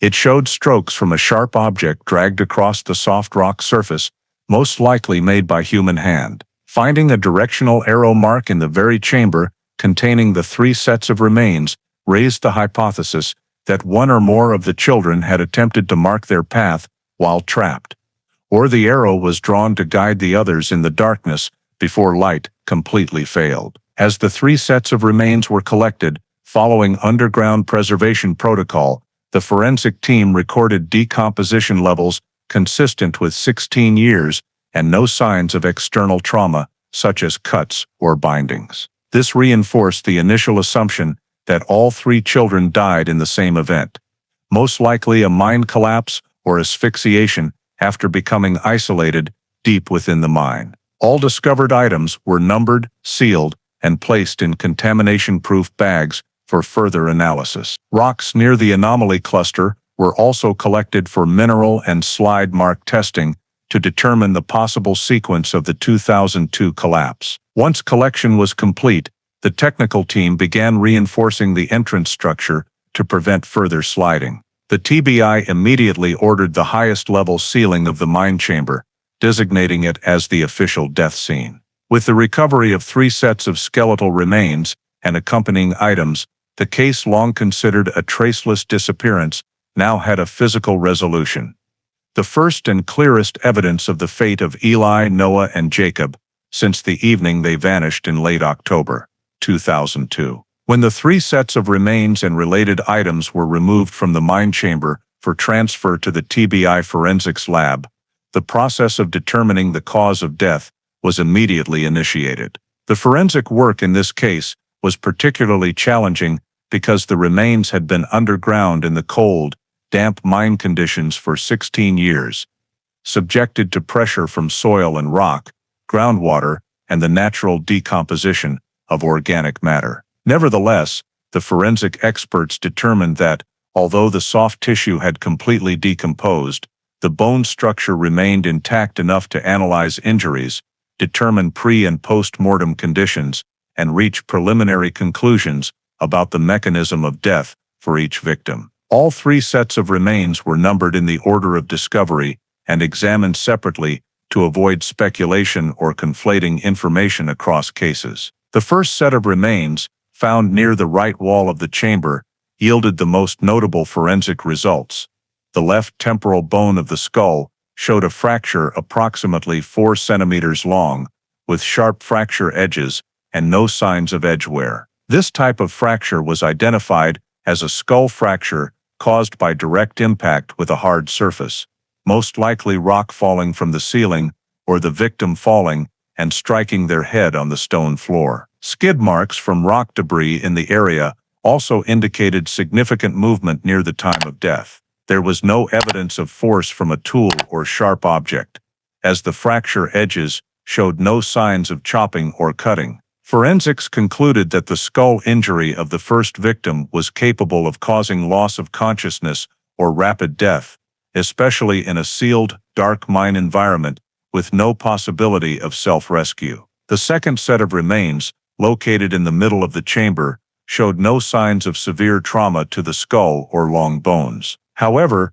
the chest cavity exhibited slight deformation, likely due to post-mortem pressure from soil and rock, without clear signs of fractures occurring while the victim was alive. Most importantly, the jaw and rib bones showed no characteristics of violent trauma. Forensics determined that in this case, there were no injury traces sufficient to establish death by trauma. Soil samples collected from the nasal cavities and maxillary sinuses were microscopically analyzed, revealing that the victim was alive when the chamber was sealed, as there were traces of fine minerals deep in the respiratory passages, consistent with inhaling fine dust in an oxygen-deprived environment or one where air was rapidly displaced in a confined space. Gradual asphyxiation in unventilated conditions was considered the most fitting cause of death. The third set of remains, buried the deepest, also showed no clear signs of bone trauma. What drew the forensic experts' attention was that the arm and leg bone structures were not deformed, indicating the victim did not suffer strong impact from falling rocks before death. Instead, mineral traces in the chest cavity and the porous bone texture suggested the victim had experienced prolonged oxygen deprivation. When analyzing the mineral samples recovered from the chest cavity, experts noted a significantly higher ratio of pyrite oxide dust, a mineral formed when damp mine gypsum mixes with air, compared to samples from other locations in the chamber. This indicated that the third victim was in the lowest position in the chamber at the time it was sealed and had inhaled a large amount of mineral dust before death. The combination of the remains' discovery positions, geological analysis, and forensic data led experts to conclude that the cause of death for the second and third victims was the same: oxygen deprivation leading to respiratory failure in a confined space. The forensic process also dedicated time to analyzing the death context to determine the sequence of events. All three sets of remains were in the same mine chamber, with the first closest to the rock wall and the other two near each other in the lower area. Their relative positions and degree of bone decomposition indicated that death occurred within a relatively short time frame after the triggering event. There was no evidence that anyone had moved them post-mortem, which aligns with the hypothesis that the victims were buried by a mine collapse, and no one accessed the area since then. A particularly noteworthy point was the analysis of carbonate on the surrounding chamber rock surfaces, showing a sudden change in humidity and air circulation, matching the time frame of 2002. The year the three children went missing, indicating a large amount of soil and rock had shifted and sealed the mine entrance at that time. This was reinforced by the presence of arrow markings on the rock wall. Forensics examined the marking surfaces with spectroscopy and determined that the material used for the arrows was manganese ore from the mine rock, scraped off with a hard object. The arrow lines were even and clearly directional, indicating they were made by human hands, likely in haste. The degree of oxidation on the surface suggested a date consistent with 2002, as the newly formed oxide layer over the scratches corresponded to that age. The existence of the arrows helped confirm that at least one of the three victims remained conscious for a short period after entering the chamber and attempted to leave directional signs. This indirectly supported the final forensic conclusion: the mine passage was sealed while the victims were still alive. If the passage had been blocked after their death, there would be no reason for the arrows to appear on the wall near the three remains. The fact that two victims died from oxygen deprivation indicates the chamber became a sealed space after the collapse, reducing oxygen levels to unsustainable levels. The first set of remains with severe skull trauma most likely died first, either instantly or very quickly. The remaining two victims may have been in complete darkness, attempting to find an escape or carving marks to indicate direction while still hoping for rescue before the air supply ran out. When synthesizing all forensic factors, injuries, positions, minerals in the bones, mineral dust ratios in the airways, traces of altered air, and markings on the wall, the final conclusion was reached: the three victims died due to a mine collapse, causing trauma and oxygen deprivation, in a chamber sealed while they were still alive. This was the first and most comprehensive forensic conclusion the case had received since 2002.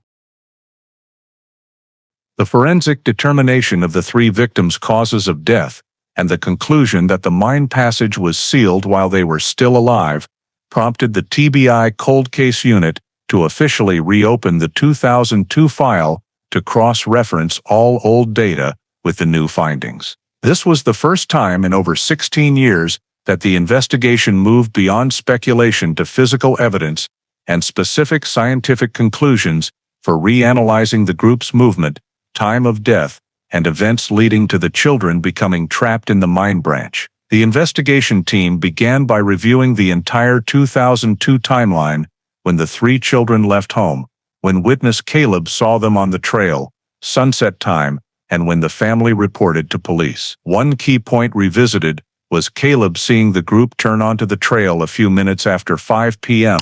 Analysis of actual lighting conditions that day showed the children had at least 40 to 50 minutes of sufficient light to move through the forest and reach the mine area. The original timeline had already concluded that the group could reach Brushy Mountain Mine #3 before full darkness. However, the new findings provided additional data that not only did they reach the mine, but they went deeper than the 2002 SARE teams could access. This prompted TBI to revisit all 2002 assumptions about movement direction inside the mine. In 2002, due to shallow and deep collapses blocking paths, search teams assessed that if children entered the mine, they would struggle to pass dangerous narrow sections, especially in fading light. But with the anomaly cluster and chamber containing the remains found in an unmapped branch, TBI began asking, did the group enter via the central entrance or find a side entrance, possibly the one exposed after the 2018 landslide, that 2002 forces were unaware of? Comparing old maps with the newly discovered mine structure, TBI geologists noted that the branch where the remains were found was deeper and offset to the right of the main shaft. This explained why 2002 SARE teams, despite advancing 150, 200 meters and clearing an additional 30, 50 meters, could not reach the area where the victims were trapped. Cross-referencing the forensically determined time of death, TBI estimated the collapse occurred within a few hours after the group entered the mine. This aligned with the asphyxiation signs and minerals found in two victims' airways. From there, the team reviewed discrepancies in the 2002 timeline, particularly the family reporting time, around 7 p.m. With about 2 hours between Caleb sighting the group and when Sarah could begin searching, there was a window in which any dangerous event affecting the children could go undetected. When cross-referencing new data, TBI also reassessed 2002 confounding factors. Numerous false tips and inaccurate statements had dispersed search resources, however. With the new discovery, the team clearly saw that none of those tips were likely related to the three victims. Clearly establishing the death mechanism completely ruled out hypotheses of third-party intervention or luring away from the mine area. Another key point was the arrow markings on the rock wall. When TBI analyzed images and forensic results, they concluded the markings could not have been made after the collapse, meaning the passage was blocked after at least one victim was still conscious enough to carve them. Comparing this to oxygen deprivation simulations, the team estimated the time from entrapment to death could range from 10 minutes to over an hour, depending on remaining ventilation. This led the team to recompare the timeline and realize that if the family had reported earlier, or if the side entrance had not been long buried, the chance of reaching the children before asphyxiation could have been higher. Though this conclusion was theoretical, it helped TBI reconstruct the entire 2002 context more accurately. Further cross-referencing forensic and geological data, TBI concluded that items found near the remains, a flashlight and small shovel, not only helped confirm the children's identities, but also suggested their positions before the collapse. The flashlight was found a few feet from the remains, indicating it was dropped while the group moved in darkness or during shaking. The small shovel blade was near the anomaly cluster, possibly carried by one child for digging or exploration. When placing all evidence into a 3D model of the mine branch, TBI found the positions of items and remains consistent with a scenario where the group was trapped after rock fell from behind, creating a stone wall blocking retreat. Part of the data cross-referencing also included reanalyzing 2002 weather reports. TBI discovered atmospheric pressure changes and minor seismic activity recorded at a nearby geological station that afternoon, a small tremor sufficient to trigger a collapse in the long-abandoned mine. This provided a piece the 2002 SARE team lacked. The tremor timing coincided with when the group was likely deep in the branch. When cross-referencing all old and new data, TBI reached a provisional conclusion that 2002 hypotheses were largely correct about movement direction, but wrong about the mine depth the children could reach due to lacking technology and knowledge of the unrecorded side entrance. Clearing the new mine passage in 2018 not only changed understanding of the mine terrain, but forced TBI to review the entire old mine structure from a modern perspective, raising new questions about why the branch containing the remains never appeared on any prior maps. As the new forensic and geological data were added to the file, the TBI Cold Case Unit moved to reanalyzing all 2002 statements, with the testimony of witness Caleb Rowan, the last person to see the 3 children alive, becoming the focus. For over 16 years, this testimony had been considered one of the most reliable pieces of evidence,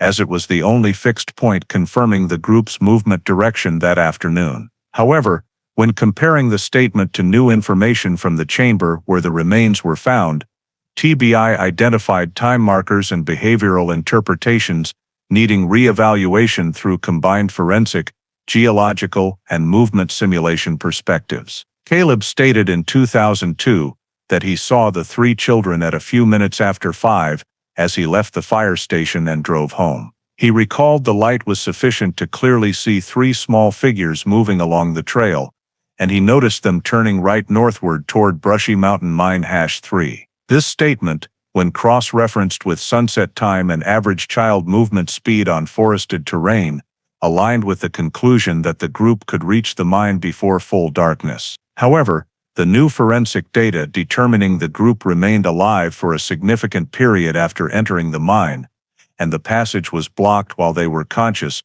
prompted investigators to question the exact time between Caleb sighting the group and the collapse event. Based on mineral traces in 2 victims' airways, forensics estimated they inhaled dust in sealed conditions for minutes to over an hour before death. This implied the group did not die immediately upon entering, but had time for activity, movement, or escape attempts in darkness before the serious incident. When cross-referencing this with the 2002 timeline, TBI identified a blank time period, the gap between Caleb's last sighting and when SAR began searching. This gap lasted from 5:05 to around 7 p.m., nearly 2 hours, enough for the group to enter a deep branch, become trapped, and lose escapability before rescue could reach them. For a clearer understanding, the team used a 3D model of the newly discovered branch, along with child movement data in confined spaces. Results showed that from the main mine entrance, where 2002 SR stopped, to the deeper branch with the anomaly cluster averaged 25 to 45 minutes of movement, depending on speed and familiarity with the dark environment. Thus, if the group reached the mine around 5:30, they could reach the incident area before 6:15, fully consistent with forensic simulations. When TBI cross-referenced this movement model with Caleb's statement, a notable point emerged. Caleb said he only glanced at the group while driving and did not focus long on their movement speed details. However, reanalysis showed that at the distance and angle he described, misjudging speed was highly likely. This was significant. If the group moved faster than Caleb thought, they could reach the danger zone sooner. Conversely, if they moved slowly or stopped somewhere Caleb could not see, the timeline could shift considerably. Additionally, discovering the wall arrows forced TBI to reconsider the assumption that the group entered the mine with aimless exploration mindset. The arrows showed they attempted to mark their path, a behavior typical when children realize they are in a disorienting area. This led TBI to ask, did the group truly turn toward the mine right after Caleb saw them, or might they have stopped, discussed, or shifted to a closer side trail Caleb could not observe? To clarify, TBI used 2002 light reconstruction technology based on historical weather data and Cumberland autumn canopy simulation. Results showed that from Caleb's viewpoint during twilight, shadow blind spots could appear, areas obscured by tree trunks, and slanting light preventing observation of small side turns. This opened the possibility that although Caleb saw the group turn onto the main trail, they may have shifted to a nearby side trail outside his view. TBI further analyzed Caleb's October 2002 driving logs. Though the logs did not record exact trip times, they showed he finished his shift about 10 minutes later than usual that day. This altered the initial assumption about when he saw the group. If the stated departure time was off by 5 to 12 minutes, a common witness statement discrepancy, the sighting could have occurred earlier or later than recorded. TBI calculated both scenarios. If Caleb saw them earlier, the group could have been deep in the mine before the minor tremor. If later, it meant the group took longer to enter, and the tremor could have occurred while they were in the narrow space, trapping them without escape chance. Both scenarios required significant 2002 timeline adjustments. When cross-referencing the statement with GPR data, TBI noted another inconsistency. Caleb described the turn as the main trail to the mine, but the 3D model showed the branch with remains connected to a former external entrance, about 12–15 feet lower than the main trail. If the group entered this branch, they likely did not use the main entrance, but a side one, the one exposed in 2018 after landslide.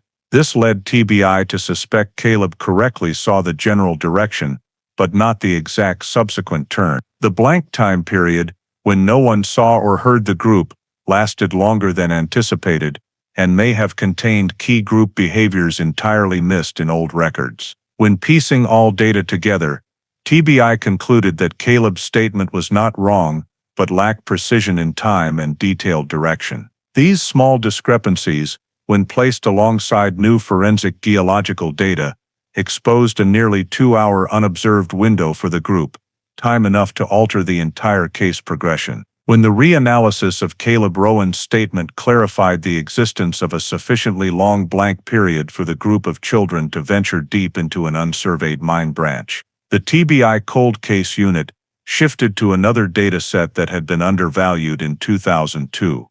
The soil samples collected during the initial search phase. At that time, the SAR team and geological technicians had gathered numerous soil samples from suspicious points around the mine entrance and on several trails showing signs of disturbance.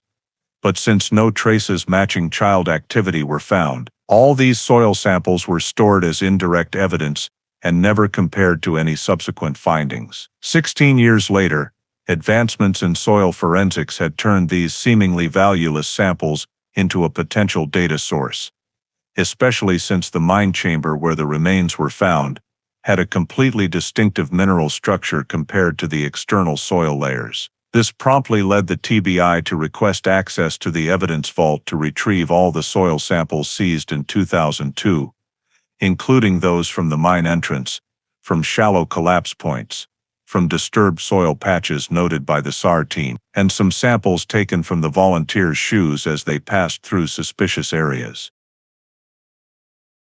The samples were recoded, according to modern forensic standards, and then transferred to the Mineral Analysis Lab for comparison with the soil samples taken from the mine chamber in 2018.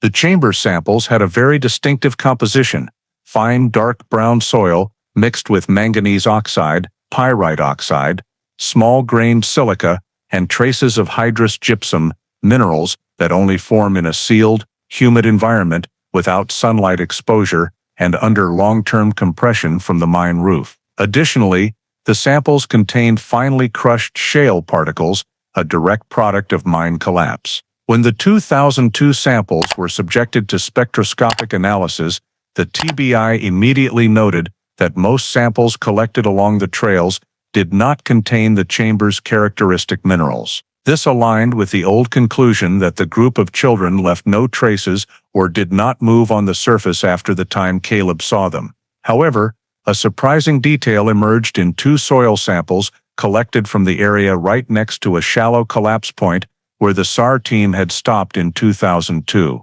These 2 samples, though deemed of no value at the time, contained a very small amount of granular manganese oxide, the same type of mineral found in the newly discovered chamber. In 2002, mineral analysis technology was not sensitive enough to detect this match, but with new generation spectrometers, the TBI observed that the manganese in the 2 samples had a crystal structure closely similar to that in the chamber sample, meaning those soil samples were very likely pushed out by wind, water, or internal mine forces before the complete collapse. This forced the TBI to consider the possibility that as early as 2002, the mine branch where the remains were found still had a small opening, allowing a tiny amount of internal mineral soil to escape outward. The mineral match led the investigation team to subject the 2002 samples to deeper analysis using SEM-ED's technique,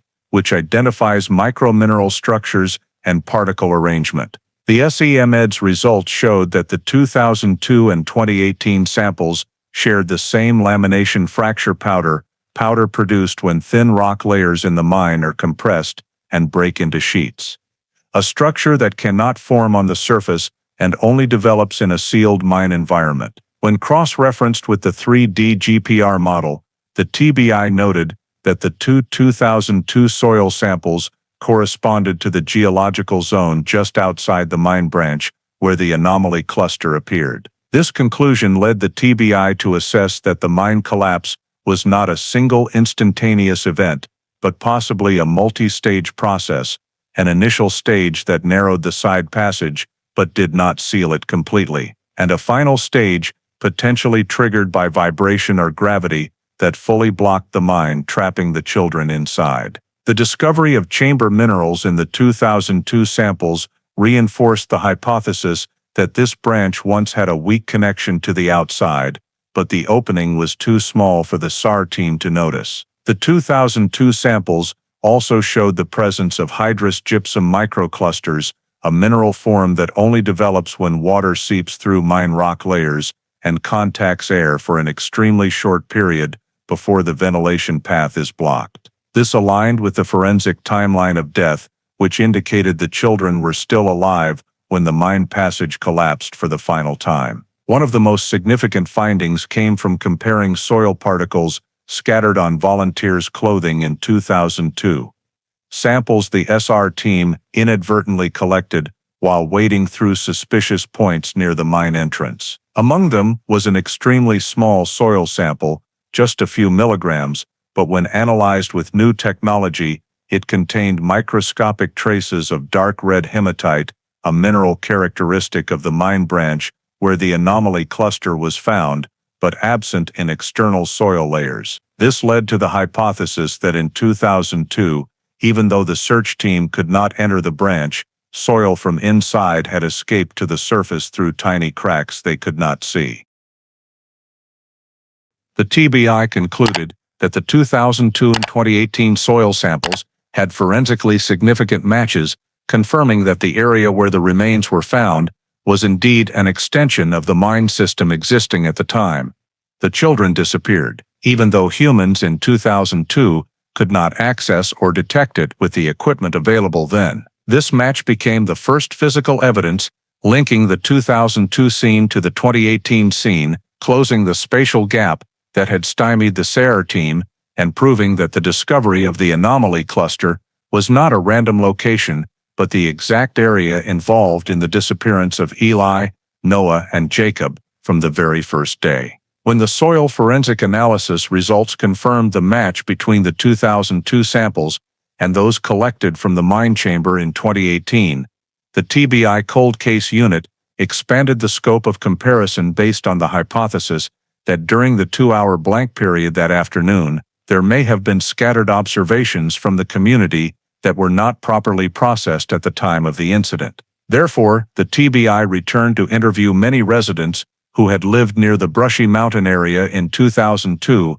including those who had previously provided statements but were not considered important. Returning to the community after 16 years was not only to seek new information, but also to clarify details that had been overlooked due to the chaotic context of the search at that time. One of the unexpected clues came from an elderly man named Harold Kinsey, who then lived at the end of a dirt road about half a mile from the trail leading up to the mine. In 2002, he had stated that he did not see any group of children passing by, but when the TBI re-asked with clearer guidance and showed a simulated movement map, he recalled a detail he thought he had not paid attention to because at the time he did not think it was relevant. Kinsey recounted that, on the afternoon before the family reported them missing, he saw an old dark green pickup truck driving up toward the base of the slope, then turning around unusually just a few minutes later.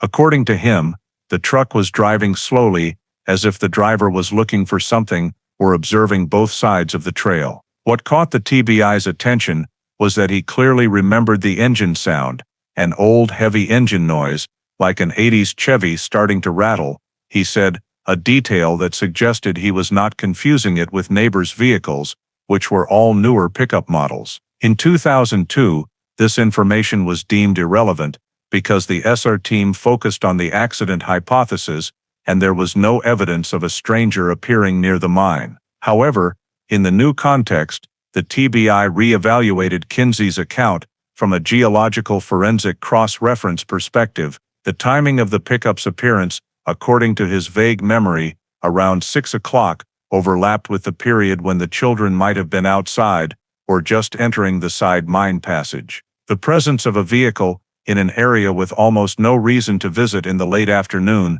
created a notable piece in the overall picture that no one in 2002 had recognized. However, the TBI cautiously assessed that this detail was still just an observation, not accusatory or pointing, but it opened the possibility of additional human activity in the area at the critical time. Not long after Kinsey's supplemental statement was collected, another piece emerged from a completely different source, a hunter named Russell Dray, who in 2002 had reported strange noises in the forest, but without specific explanation. When reapproached by the TBI, this time with more focused questions and new acoustic simulations, he began to remember the incident more clearly. Dray said that around 6:15 to 6:30 that evening, while walking along the forest east of the mine to check deer traps, he heard a sound like metal striking hard against rock, echoing from below the mountainside. At the time, he thought it was just rolling rocks or distant hunting gunshots, so he did not report details. But when the TBI presented the 2018 data on the existence of the mine chamber and the branch below, he confirmed that the sound he heard was like a metal bar dropping or being dragged a few feet before stopping. This immediately prompted the investigation team to ask, could that sound have been a metal flashlight or small shovel falling onto the rock floor when the children were shaken by the collapse? A geological technician confirmed that in a sealed mine space, the sound of metal falling could resonate and transmit to the surface in a characteristic tone, especially if it occurred just as the earth and rocks began to shift. When cross-referencing Dray's 2002 position with the current terrain map, the TBI noted that he was standing directly on the geological curve leading down to the chamber where the anomaly cluster was found. The straight-line distance from his position to the chamber was just over 120 meters, close enough for resonant sound to reach the surface. Dray also added that right after the metal sound, he faintly heard a heavy thud, like a large amount of earth and rock falling onto a hollow surface. This was exactly the type of sound simulated in collapse videos that the technical team had analyzed when evaluating the structure of Brushy Mountain Mine #3.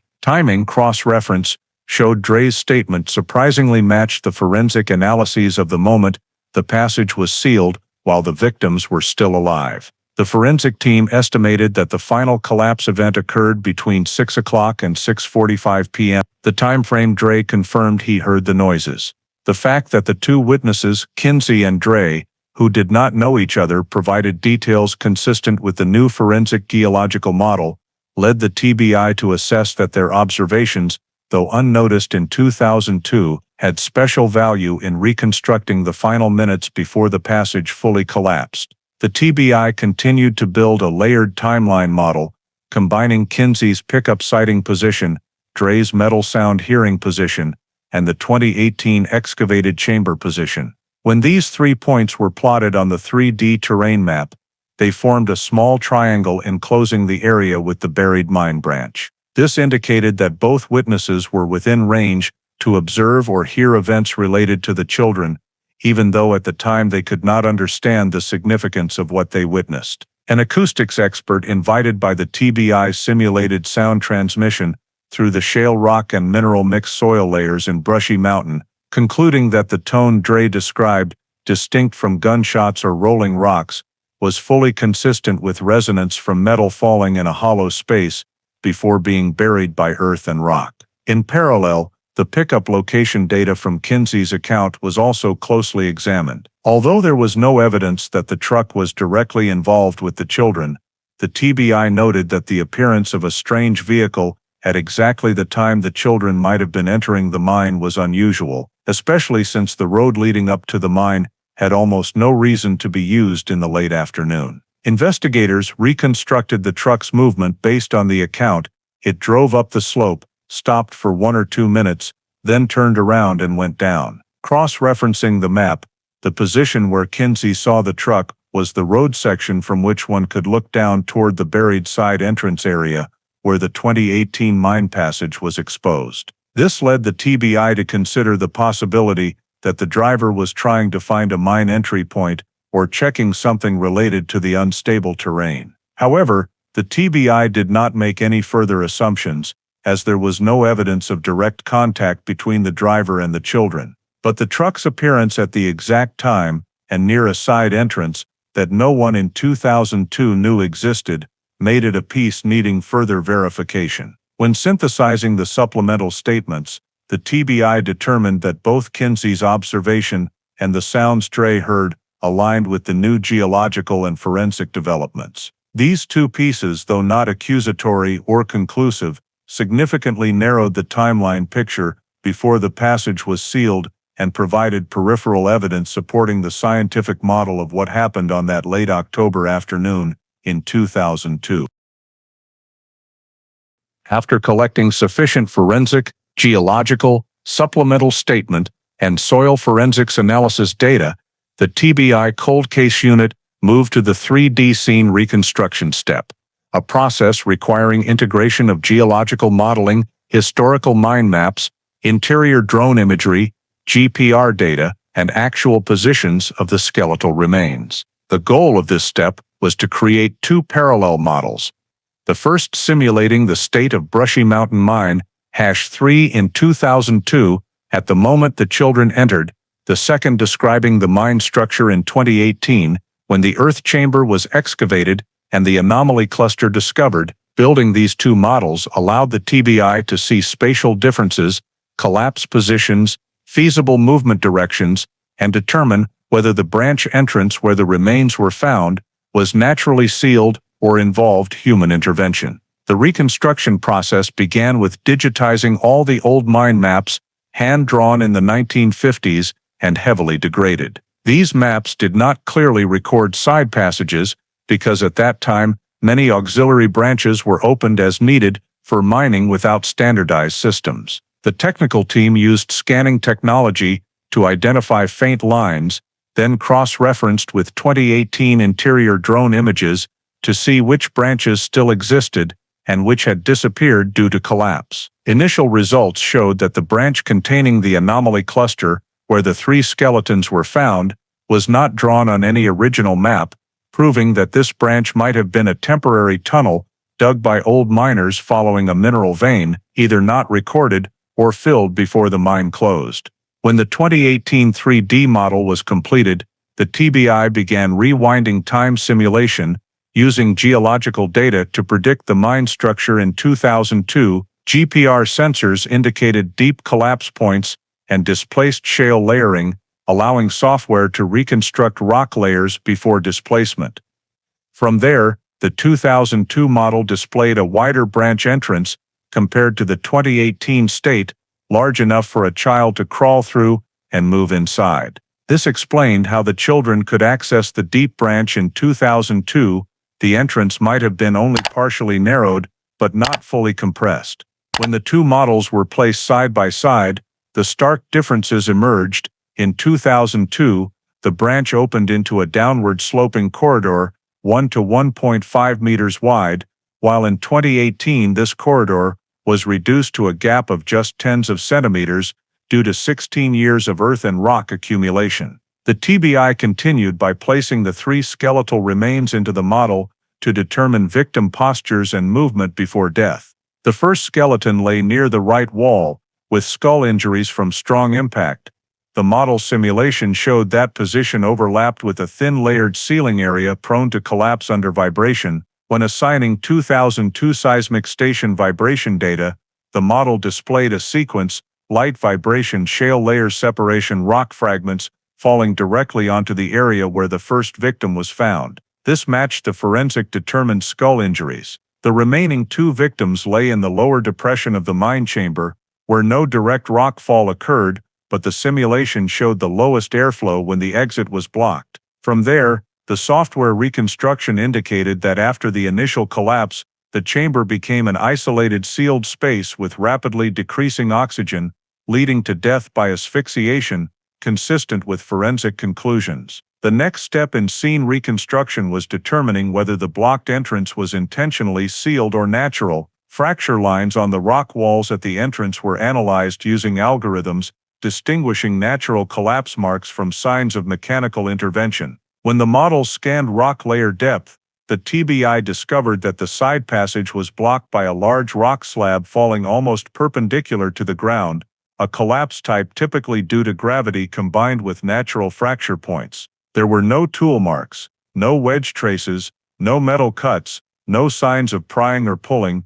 The rock fracture surfaces were naturally rough. This completely ruled out the hypothesis of intentional external sealing.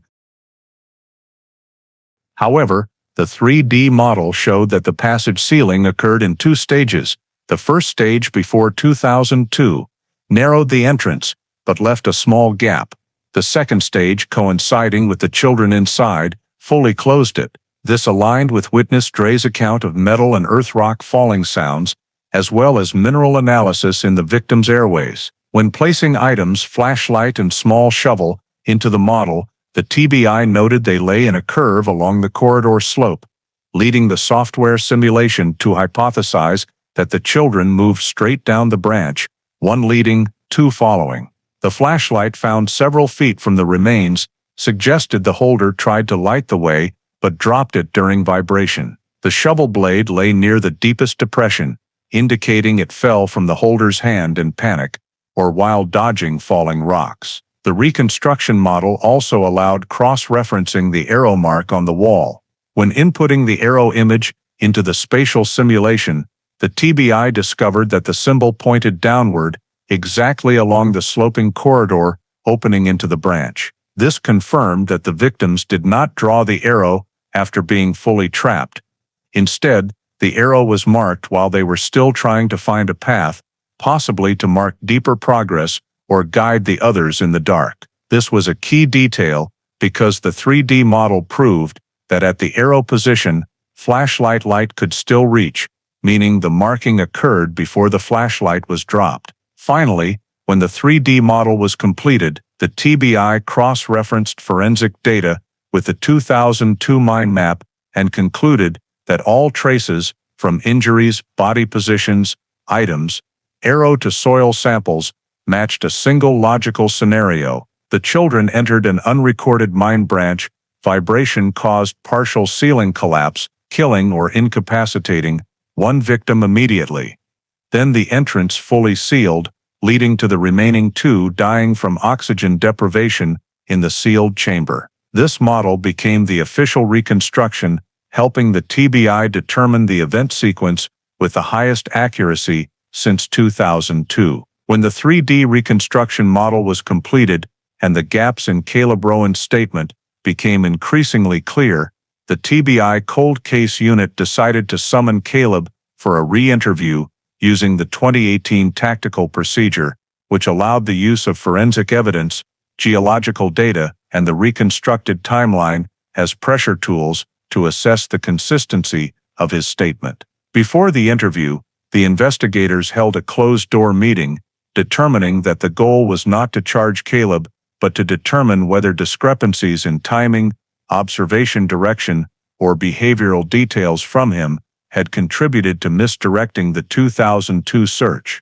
Over the course of 16 years, his statement had always been considered the foundation for determining the group's direction of movement, but the new contradictions, particularly the nearly 2-hour gap in the existence of a side entrance that Caleb never mentioned, forced the TBI to examine whether the initial statement had inadvertently omitted details or if there were aspects left unsaid. The interview took place in the standard recording room at the TBI Nashville field office. Caleb was invited in with a cooperative but uncomfortable demeanor. He understood that being summoned after all those years meant the agency had found something new, The TBI began by asking Caleb to recount the entire incident from the beginning, without interruptions, and without presenting any documents in front of him to avoid suggestion. The narrative Caleb provided was almost identical to his 2002 statement. He saw the three children a few minutes after 5 o'clock. They were walking up the main trail. There were no strangers or vehicles around, and he did not see them turn in any other direction. Once Caleb finished, the TBI shifted to the partial contradictory evidence tactic, presenting small independent facts one by one to gauge his reactions before asking key questions. First, they showed the 2002 light simulation and asked Caleb if he was sure he saw the group in such rapidly diminishing light conditions. Caleb replied that he believed so, but also admitted the light might have been darker than his initial memory. The TBI noted this as a sign of wavering confidence in his recollection, paving the way for the next pressure step. Next, the TBI displayed the 3D model of the newly discovered tunnel branch and asked Caleb if he knew about this side entrance in 2002. He firmly stated he had never seen it. But when the investigator showed the side entrance location on a topographic map, Caleb appeared confused because it was quite close to the section of road he passed that day. The TBI then introduced forensic evidence, the match between the 2002-2018 soil samples, concluding that the group had entered the previously unrecorded branch and become trapped inside. Upon hearing that the 3 sets of remains had been found, Caleb showed clear signs of stress, clenching his hands, changes in breathing, reactions indicating psychological pressure. In the next step, the TBI employed the gradual forensic pressure tactic, an approach where investigators do not directly accuse but present irrefutable scientific conclusions to force the interviewee to adjust their statement accordingly. They told Caleb that the new timeline showed the incident in the tunnel occurred shortly after he encountered the group, and that any delay or discrepancy in his 2002 statement could have caused the SOUR team to stop searching in the wrong area. Upon hearing this, Caleb began to become defensive. He emphasized that he did not remember every minute exactly and could not be responsible for the search team not going in the right direction. However, when the investigator asked, "Did you ever stop your vehicle? Are you sure you saw the 3 children continue uphill? Or did you just see them walking along the trail and then stop looking?" Caleb paused for a few seconds before answering, then said he thought he saw them turn up, but did not clearly remember when he turned his vehicle around. These reactions were recorded as signs that his statement was beginning to distort. The TBI continued by presenting data from other witnesses, a hunter hearing the sound of metal falling coinciding with the time the group became trapped, and a pickup truck appearing near the mine around the same time Caleb passed by. They asked him if he had seen that vehicle or heard any unusual sounds while passing the mine area. Caleb denied it, but his voice began to lack confidence. The TBI's tactic was not to directly accuse him of concealing anything, but to ask questions in a way that forced him to explain why his statement did not match what the scene science was proving. Under this pressure, Caleb began to change some details. Instead of saying he saw the group clearly, he shifted to maybe it was them. Instead of saying they turned up the mine, he said it seemed like they turned.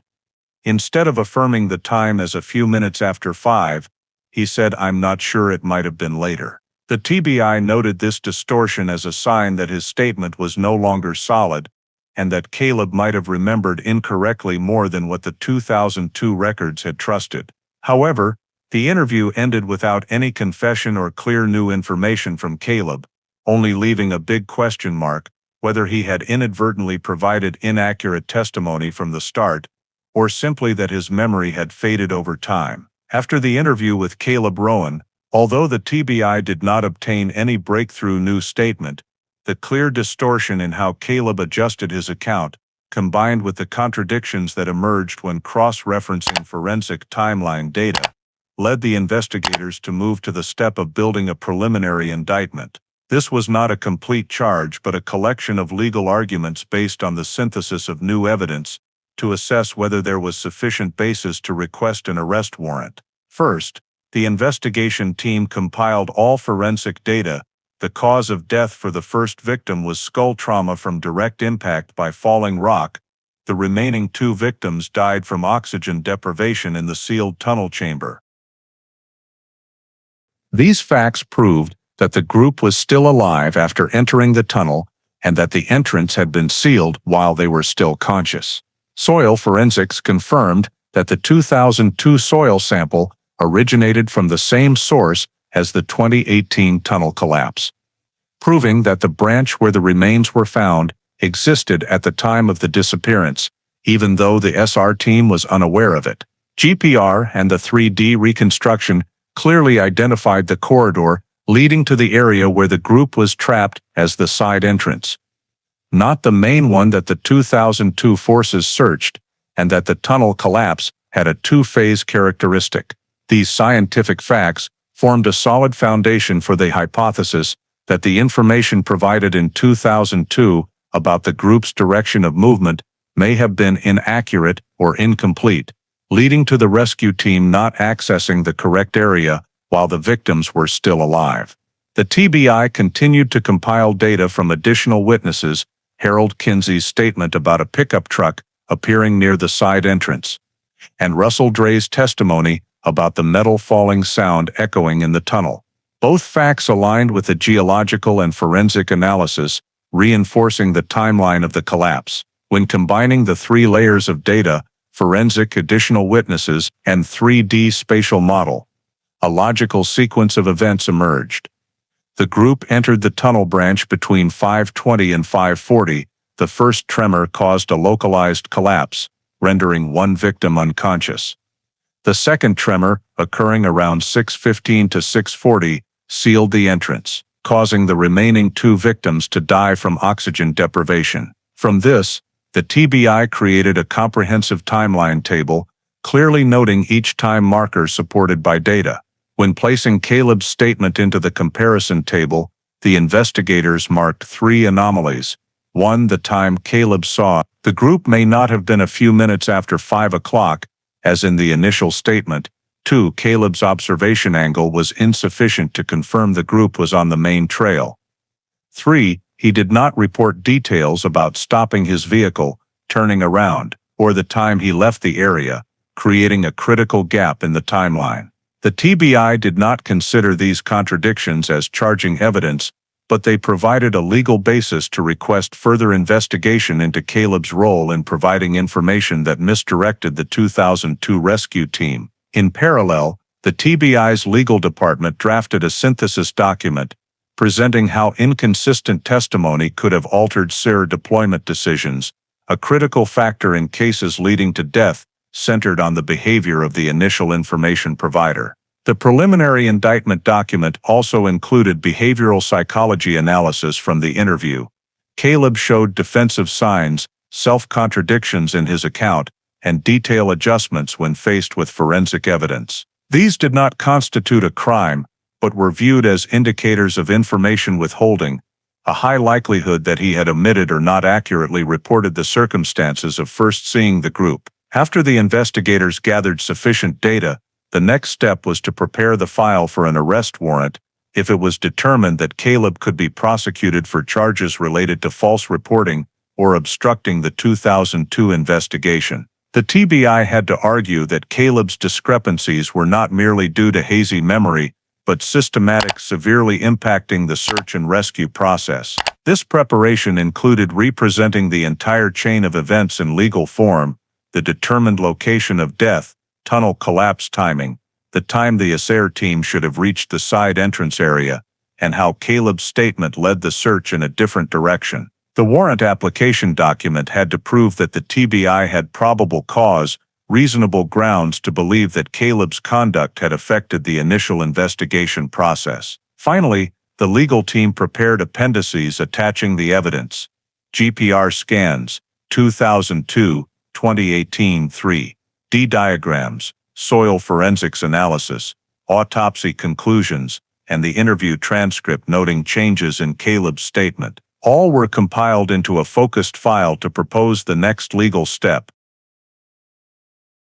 When the arrest warrant file was completed and submitted to the Morgan County District Attorney's Office for review, The prosecutors assessed that the collection of evidence, including the distorted testimony, timing contradictions, forensic timeline documents, and the conclusion that the information Caleb provided in 2002 may have derailed the search during a critical life-saving window, was sufficient to establish probable cause under the regulations, leading the county court to officially approve the arrest warrant for Caleb Rowan on charges of false reporting and obstructing an investigation in a case resulting in death. Immediately after the warrant was approved, the TBI coordinated with the Morgan County Sheriff's Office to execute a low-impact apprehension plan, arresting quietly but fully controlling any possibility of the suspect fleeing the scene or destroying evidence. Caleb was then living in a single-story house on the outskirts of Wartburg, less than 8 miles from the old mine. The TBI task force arrived in the area at 5 a.m., splitting into 2 teams. One team approached the front door to read the warrant, the other surrounded the back to ensure no unexpected movement. When the lead investigator knocked and announced the warrant, Caleb opened the door in a state of surprise mixed with tension, and although he did not resist, handcuffing was performed per standard procedure to prevent any risks. While one group escorted Caleb to the vehicle, the other proceeded to execute the court-approved search warrant issued at the same time, allowing a full inspection of the house, and especially the garage, the area mentioned in the file, because Caleb had worked as a part-time mechanic and might have stored items related to an old pickup truck, as described by witness Harold Kinsey. Caleb's garage opened with the smell of engine oil and rusted metal, a space typical of a home mechanic. Initially, the garage appeared unremarkable. A large workbench, wooden shelves holding spare parts, tires, belts, and some repair machinery. However, when the forensic technicians began scanning, they discovered on the concrete floor multiple old oil stains forming even curves, signs of a vehicle parked stationary for a long time. Next, in the left corner of the garage, they found a thick, dusty tarp. When lifted, it revealed the frame of an old pickup truck, missing many parts, but the engine block and cabin were identifiable as a late 1980 Selv Chevy CK series. Very similar to Kinsey's description of the vehicle he saw near the mine entrance in 2002. Although the truck was no longer operable, its presence in the garage raised questions about past concealment or repair behavior. Forensics continued to document the surrounding area. Under the floor, right next to the right rear wheel position, there were remnants of adhered soil. These soil patches were collected for comparison with the tunnel collapse soil forensics. Additionally, a small wooden box on the shelf containing metal items, screws, rivets, a few small steel bars, was bagged as evidence because they appeared to have fine rock dust characteristic of a mine environment. While the technicians worked, the other investigation team checked the main house attic and discovered a cardboard box containing Caleb's old items from the early 2000s, papers, forest maps, and a notebook with scattered notes about trails around Brushy Mountain. The notebook was seized under protocol because it had markings roughly near the side entrance location, though not exactly matching the 2018 determined structure. This discovery was not conclusive, but created an indirect link between Caleb and the lesser-known area around the mine. In the garage, the investigators used UV light to examine tool surfaces. On a pry bar-type steel rod, they found very old scrape marks, proving nothing, but the scrape pattern led the forensic team to document it for comparison with scratches on the rock blocking the tunnel entrance. Although initial analysis showed the tool scrapes did not match the natural fracture angle of the rock at the scene, the evidence was still seized per procedure.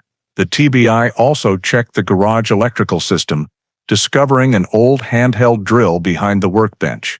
Though there were no signs it was used to interfere with the rock structure, it was seized in connection with verifying any post-2002 tunnel access. When searching the backyard, investigators noted faded tire tracks leading to the back gate toward a rarely used dirt road. These tracks could not be dated, but were photographed and added to the file. Throughout the search, The investigators reminded each other that the goal was not to prove Caleb committed a serious crime, but to verify whether there was concealment of information or creation of false data that caused the 2002 rescue forces to miss the correct area during the decisive window. All seized evidence was intended for forensic comparison, not prejudicial investigation. Upon completing the search, the garage was temporarily sealed for further analysis. The TBI transported Caleb to the Morgan County Jail, where the arrest was officially recorded, and he was warned that the seized items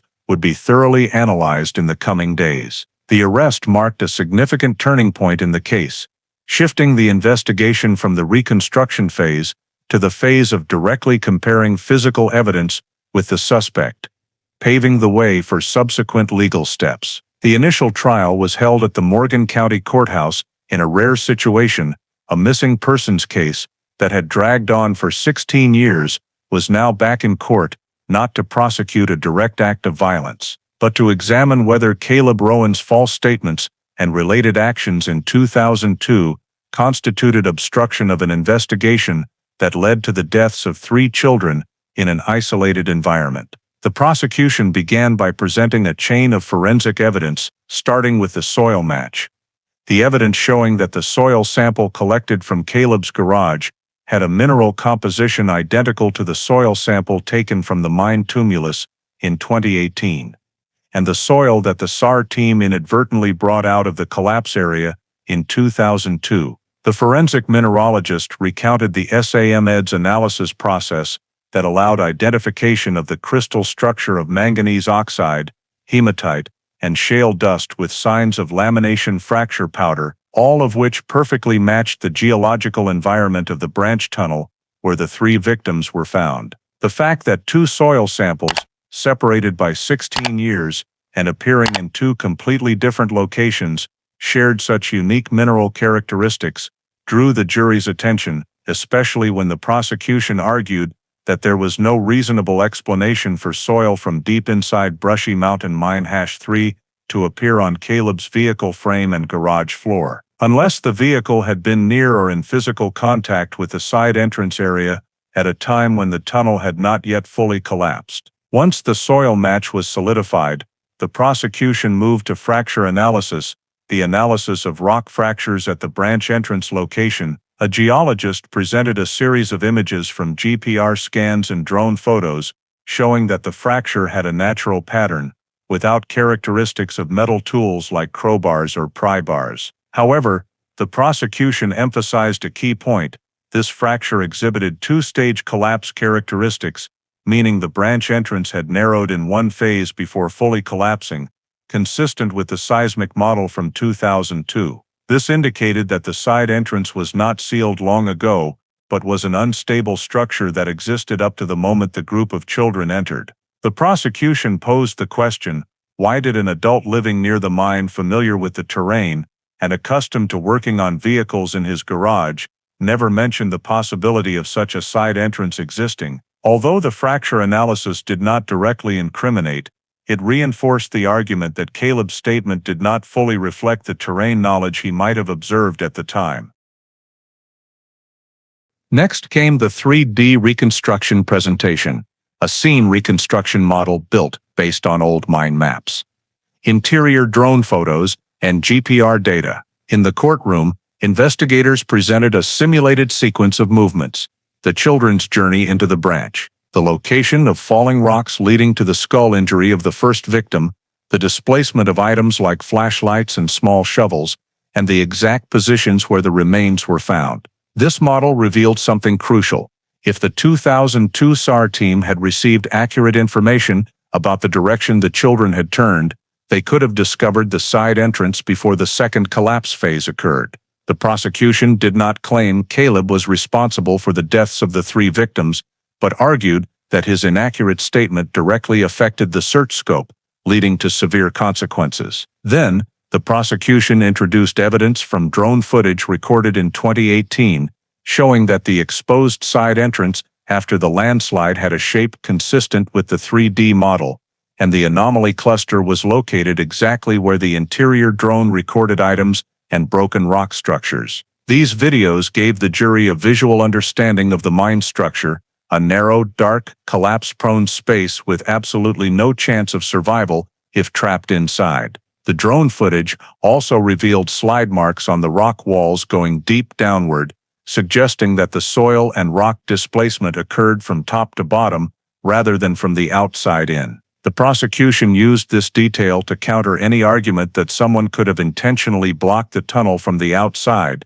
The geological evidence showed no lateral force impact, completely ruling out the possibility of artificial collapse through blocking the entrance. When the forensic portion was complete, the prosecution presented a scientific assessment of the possibility of artificial collapse, a factor the court required clarification on because it directly related to the nature of the charges. Two independent experts, one from the USGS, one from the University of Tennessee, were called as expert witnesses. They explained that the shale structure in the mine area had weak layering properties, prone to collapse under vibrations of the right frequency. The vibration recorded at the seismic station near the mine on the afternoon of October 29, 2002, coincided with the time witness Russell Dray heard the sound of metal falling and soil rock shifting. Geological analysis indicated a vertical panel collapse pattern, a completely natural collapse type due to gravity and rock layer separation, which could not be caused or accelerated by handheld tools. This helped the prosecution eliminate any speculation about physical intervention in the mine, while focusing the charges on the only provable element, providing misleading information that affected the search process. After the scientific presentation, the prosecution connected the pieces into a cohesive chain of argument. The three children entered an unknown branch tunnel. The entrance collapsed in two stages. The failure to find the children during the potential survival window was directly related to the search direction based on Caleb's statement. The soil samples and spatial evidence in his garage raised questions about the accuracy of how he described what he saw and knew that day. All these elements were presented to the jury as a forensic timeline logic chain, reinforcing the argument that Caleb's statement played a central role in determining the search scope and thus must be evaluated for legal responsibility. When the prosecution concluded its argument based on the forensic timeline and supporting evidence presented over many days of trial, the jury entered deliberations amid an atmosphere of heaviness that enveloped the entire proceedings. As for the first time in 16 years, legal responsibility for the chain of events leading to the deaths of three children was placed before the court with an argument structure so tight it was hard to ignore. The jurors had to consider not only the scientific data, but also the impact of Caleb Rowan's statement at the time of the incident, deciding whether his actions met the elements for the two charges the prosecution proposed: second-degree murder under the theory of depraved indifference and tampering with an investigation through providing misleading information that diverted the rescue effort during the victim's survival window. Upon returning to the courtroom after more than 9 hours of discussion, the foreperson held the verdict form in hand, face tense but resolute. The judge asked for the conclusion to be read, and the entire gallery fell completely silent.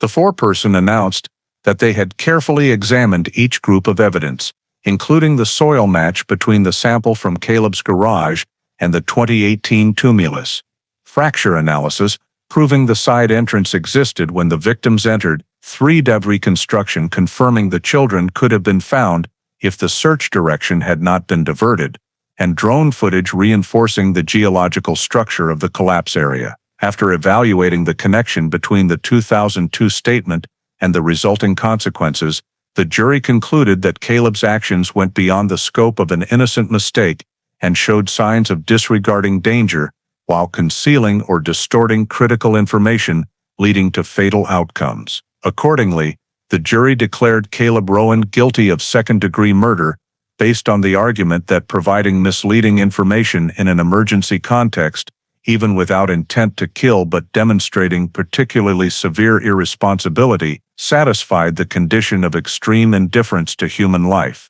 Next, the jury declared Caleb also guilty of tampering with an investigation based on evidence that he provided inaccurate statements, altered details, and failed to disclose important observations that could have changed the 2002 search scope. After the jury finished reading the verdict, the judge asked Caleb to stand for sentencing. In the courtroom, no one spoke.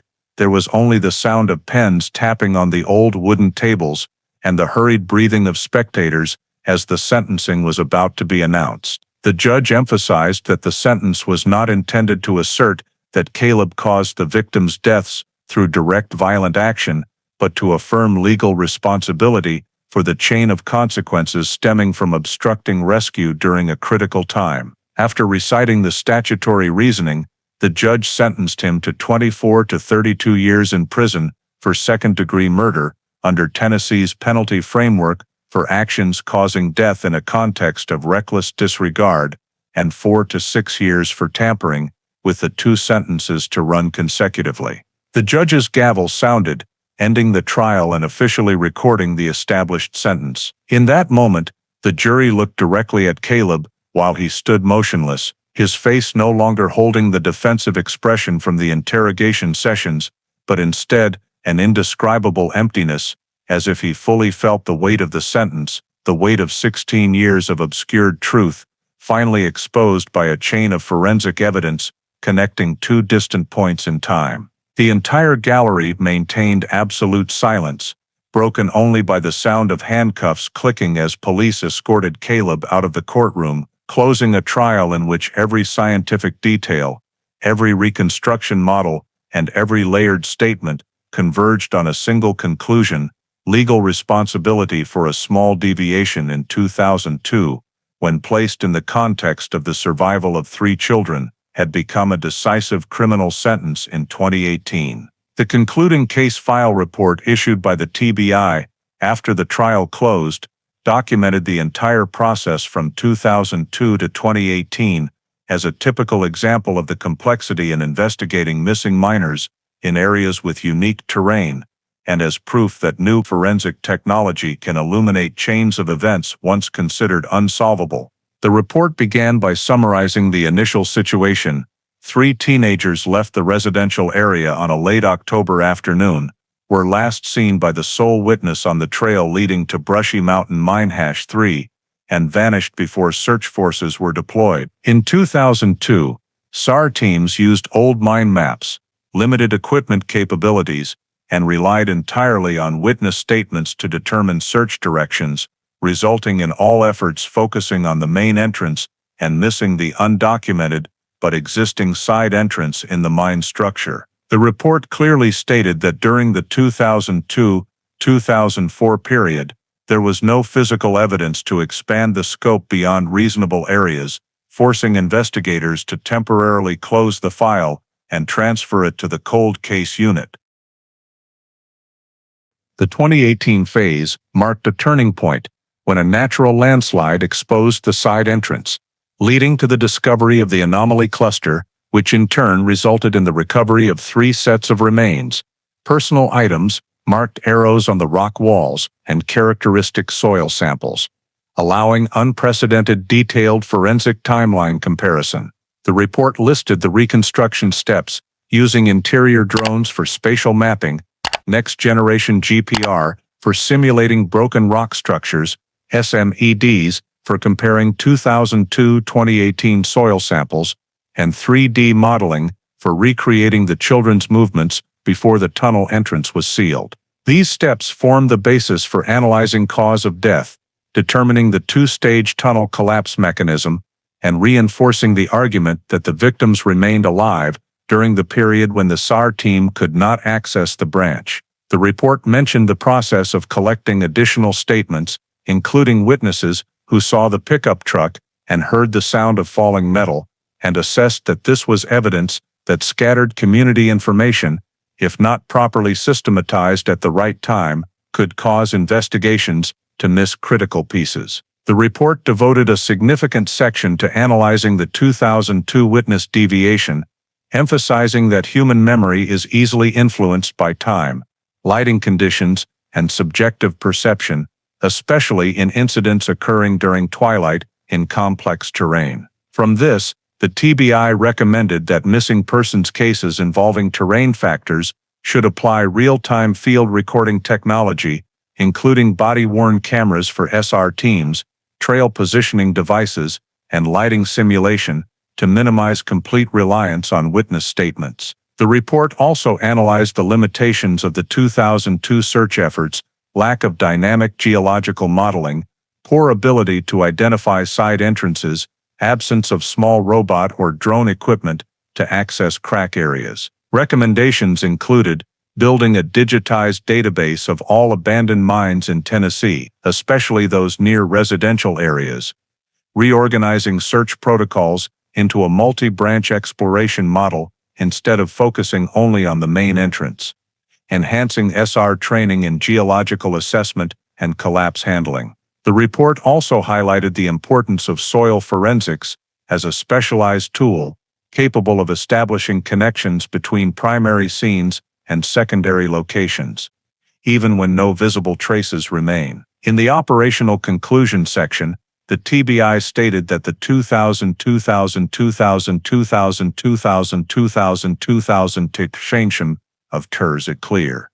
Adaptive geological 3D modeling and micromineral analysis can completely change the understanding of a scene once considered inaccessible. The report recommended that investigative agencies preserve samples in all missing persons cases, even if they have no value at the time of collection, because future technology could turn seemingly meaningless samples into key evidence. Additionally, the TBI proposed establishing a protocol for reanalyzing missing persons files every 10 years to incorporate forensic advancements into backlog processing. The report concluded that the core lesson of the entire process was not only scientific progress, but also the importance of fully recording every initial detail, because in terrain like the Cumberland, where side entrances hidden under rock layers for decades only emerge later, even a small information deviation can completely alter the investigation trajectory and directly affect victims' survival chances. The story of the disappearance in Morgan County and the 16-year journey leading to the discovery of the truth in 2018 clearly reflects the challenges the United States still faces today in emergency response, criminal investigation, and community information management. The fact that 3 boys were trapped in an unmapped mine branch, combined with misleading statements about timing and direction of movement, shows that just one small link, such as a witness's hazy memory, can derail an entire rescue effort. In the modern context, where people trust intuition, social media, and personal memory more than science, this story reminds us that initial information must be absolutely accurate, because every minute in a missing person situation directly affects survival. The fact that soil forensics and 3D modeling after 16 years help pinpoint the victim's exact location highlights the importance of long-term data preservation in unsolved cases. Many agencies in the United States still lack resources to preserve samples, but this story proves that immediately valueless data can become critical evidence in the future. The public can also draw a lesson. If you witness something unusual, report it fully and honestly, without speculation or omitting details, just like the case of the pickup truck and falling metal sound that witnesses once deemed unimportant, but later became pieces that helped decode the event. Finally, the story shows that civic responsibility is not simply not breaking the law, but also providing accurate information, assisting authorities, and not letting carelessness or subjectivity become factors causing harm to others. In a large and diverse society like the United States, where police handle thousands of missing persons cases each year, every individual plays an important role in community safety. Every statement, every observation, every action can make the difference between a successful rescue and a tragedy spanning decades. Thank you for following the entire journey of solving this case that lasted more than 16 years. If you found this story useful and meaningful, please subscribe so you don't miss the next cases analyzed in depth like this. See you in the next video, where we will continue exploring other mysterious files and drawing practical lessons for life today.